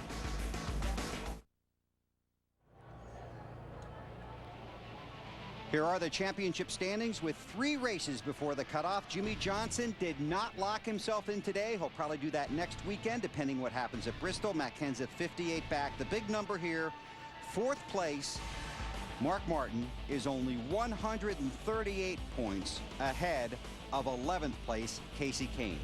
And again, all the results and the point standings become official when NASCAR releases that information on Monday. This all unofficial, but this is pretty darn accurate. Yeah, Carl Edwards, Kurt Busch didn't really help themselves today too much.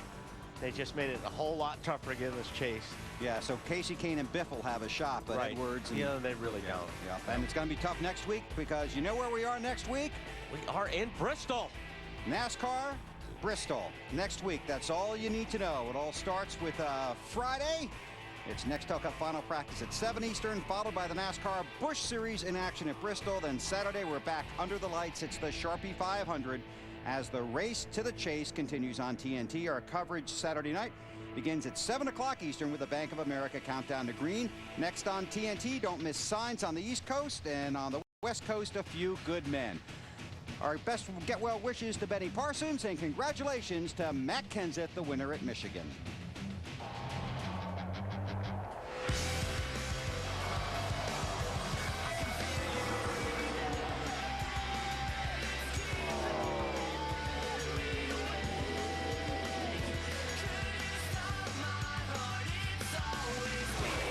Matt Kenseth wins at Michigan. This is a strong performance for Matt Kenseth and that Robbie Reiser-led team.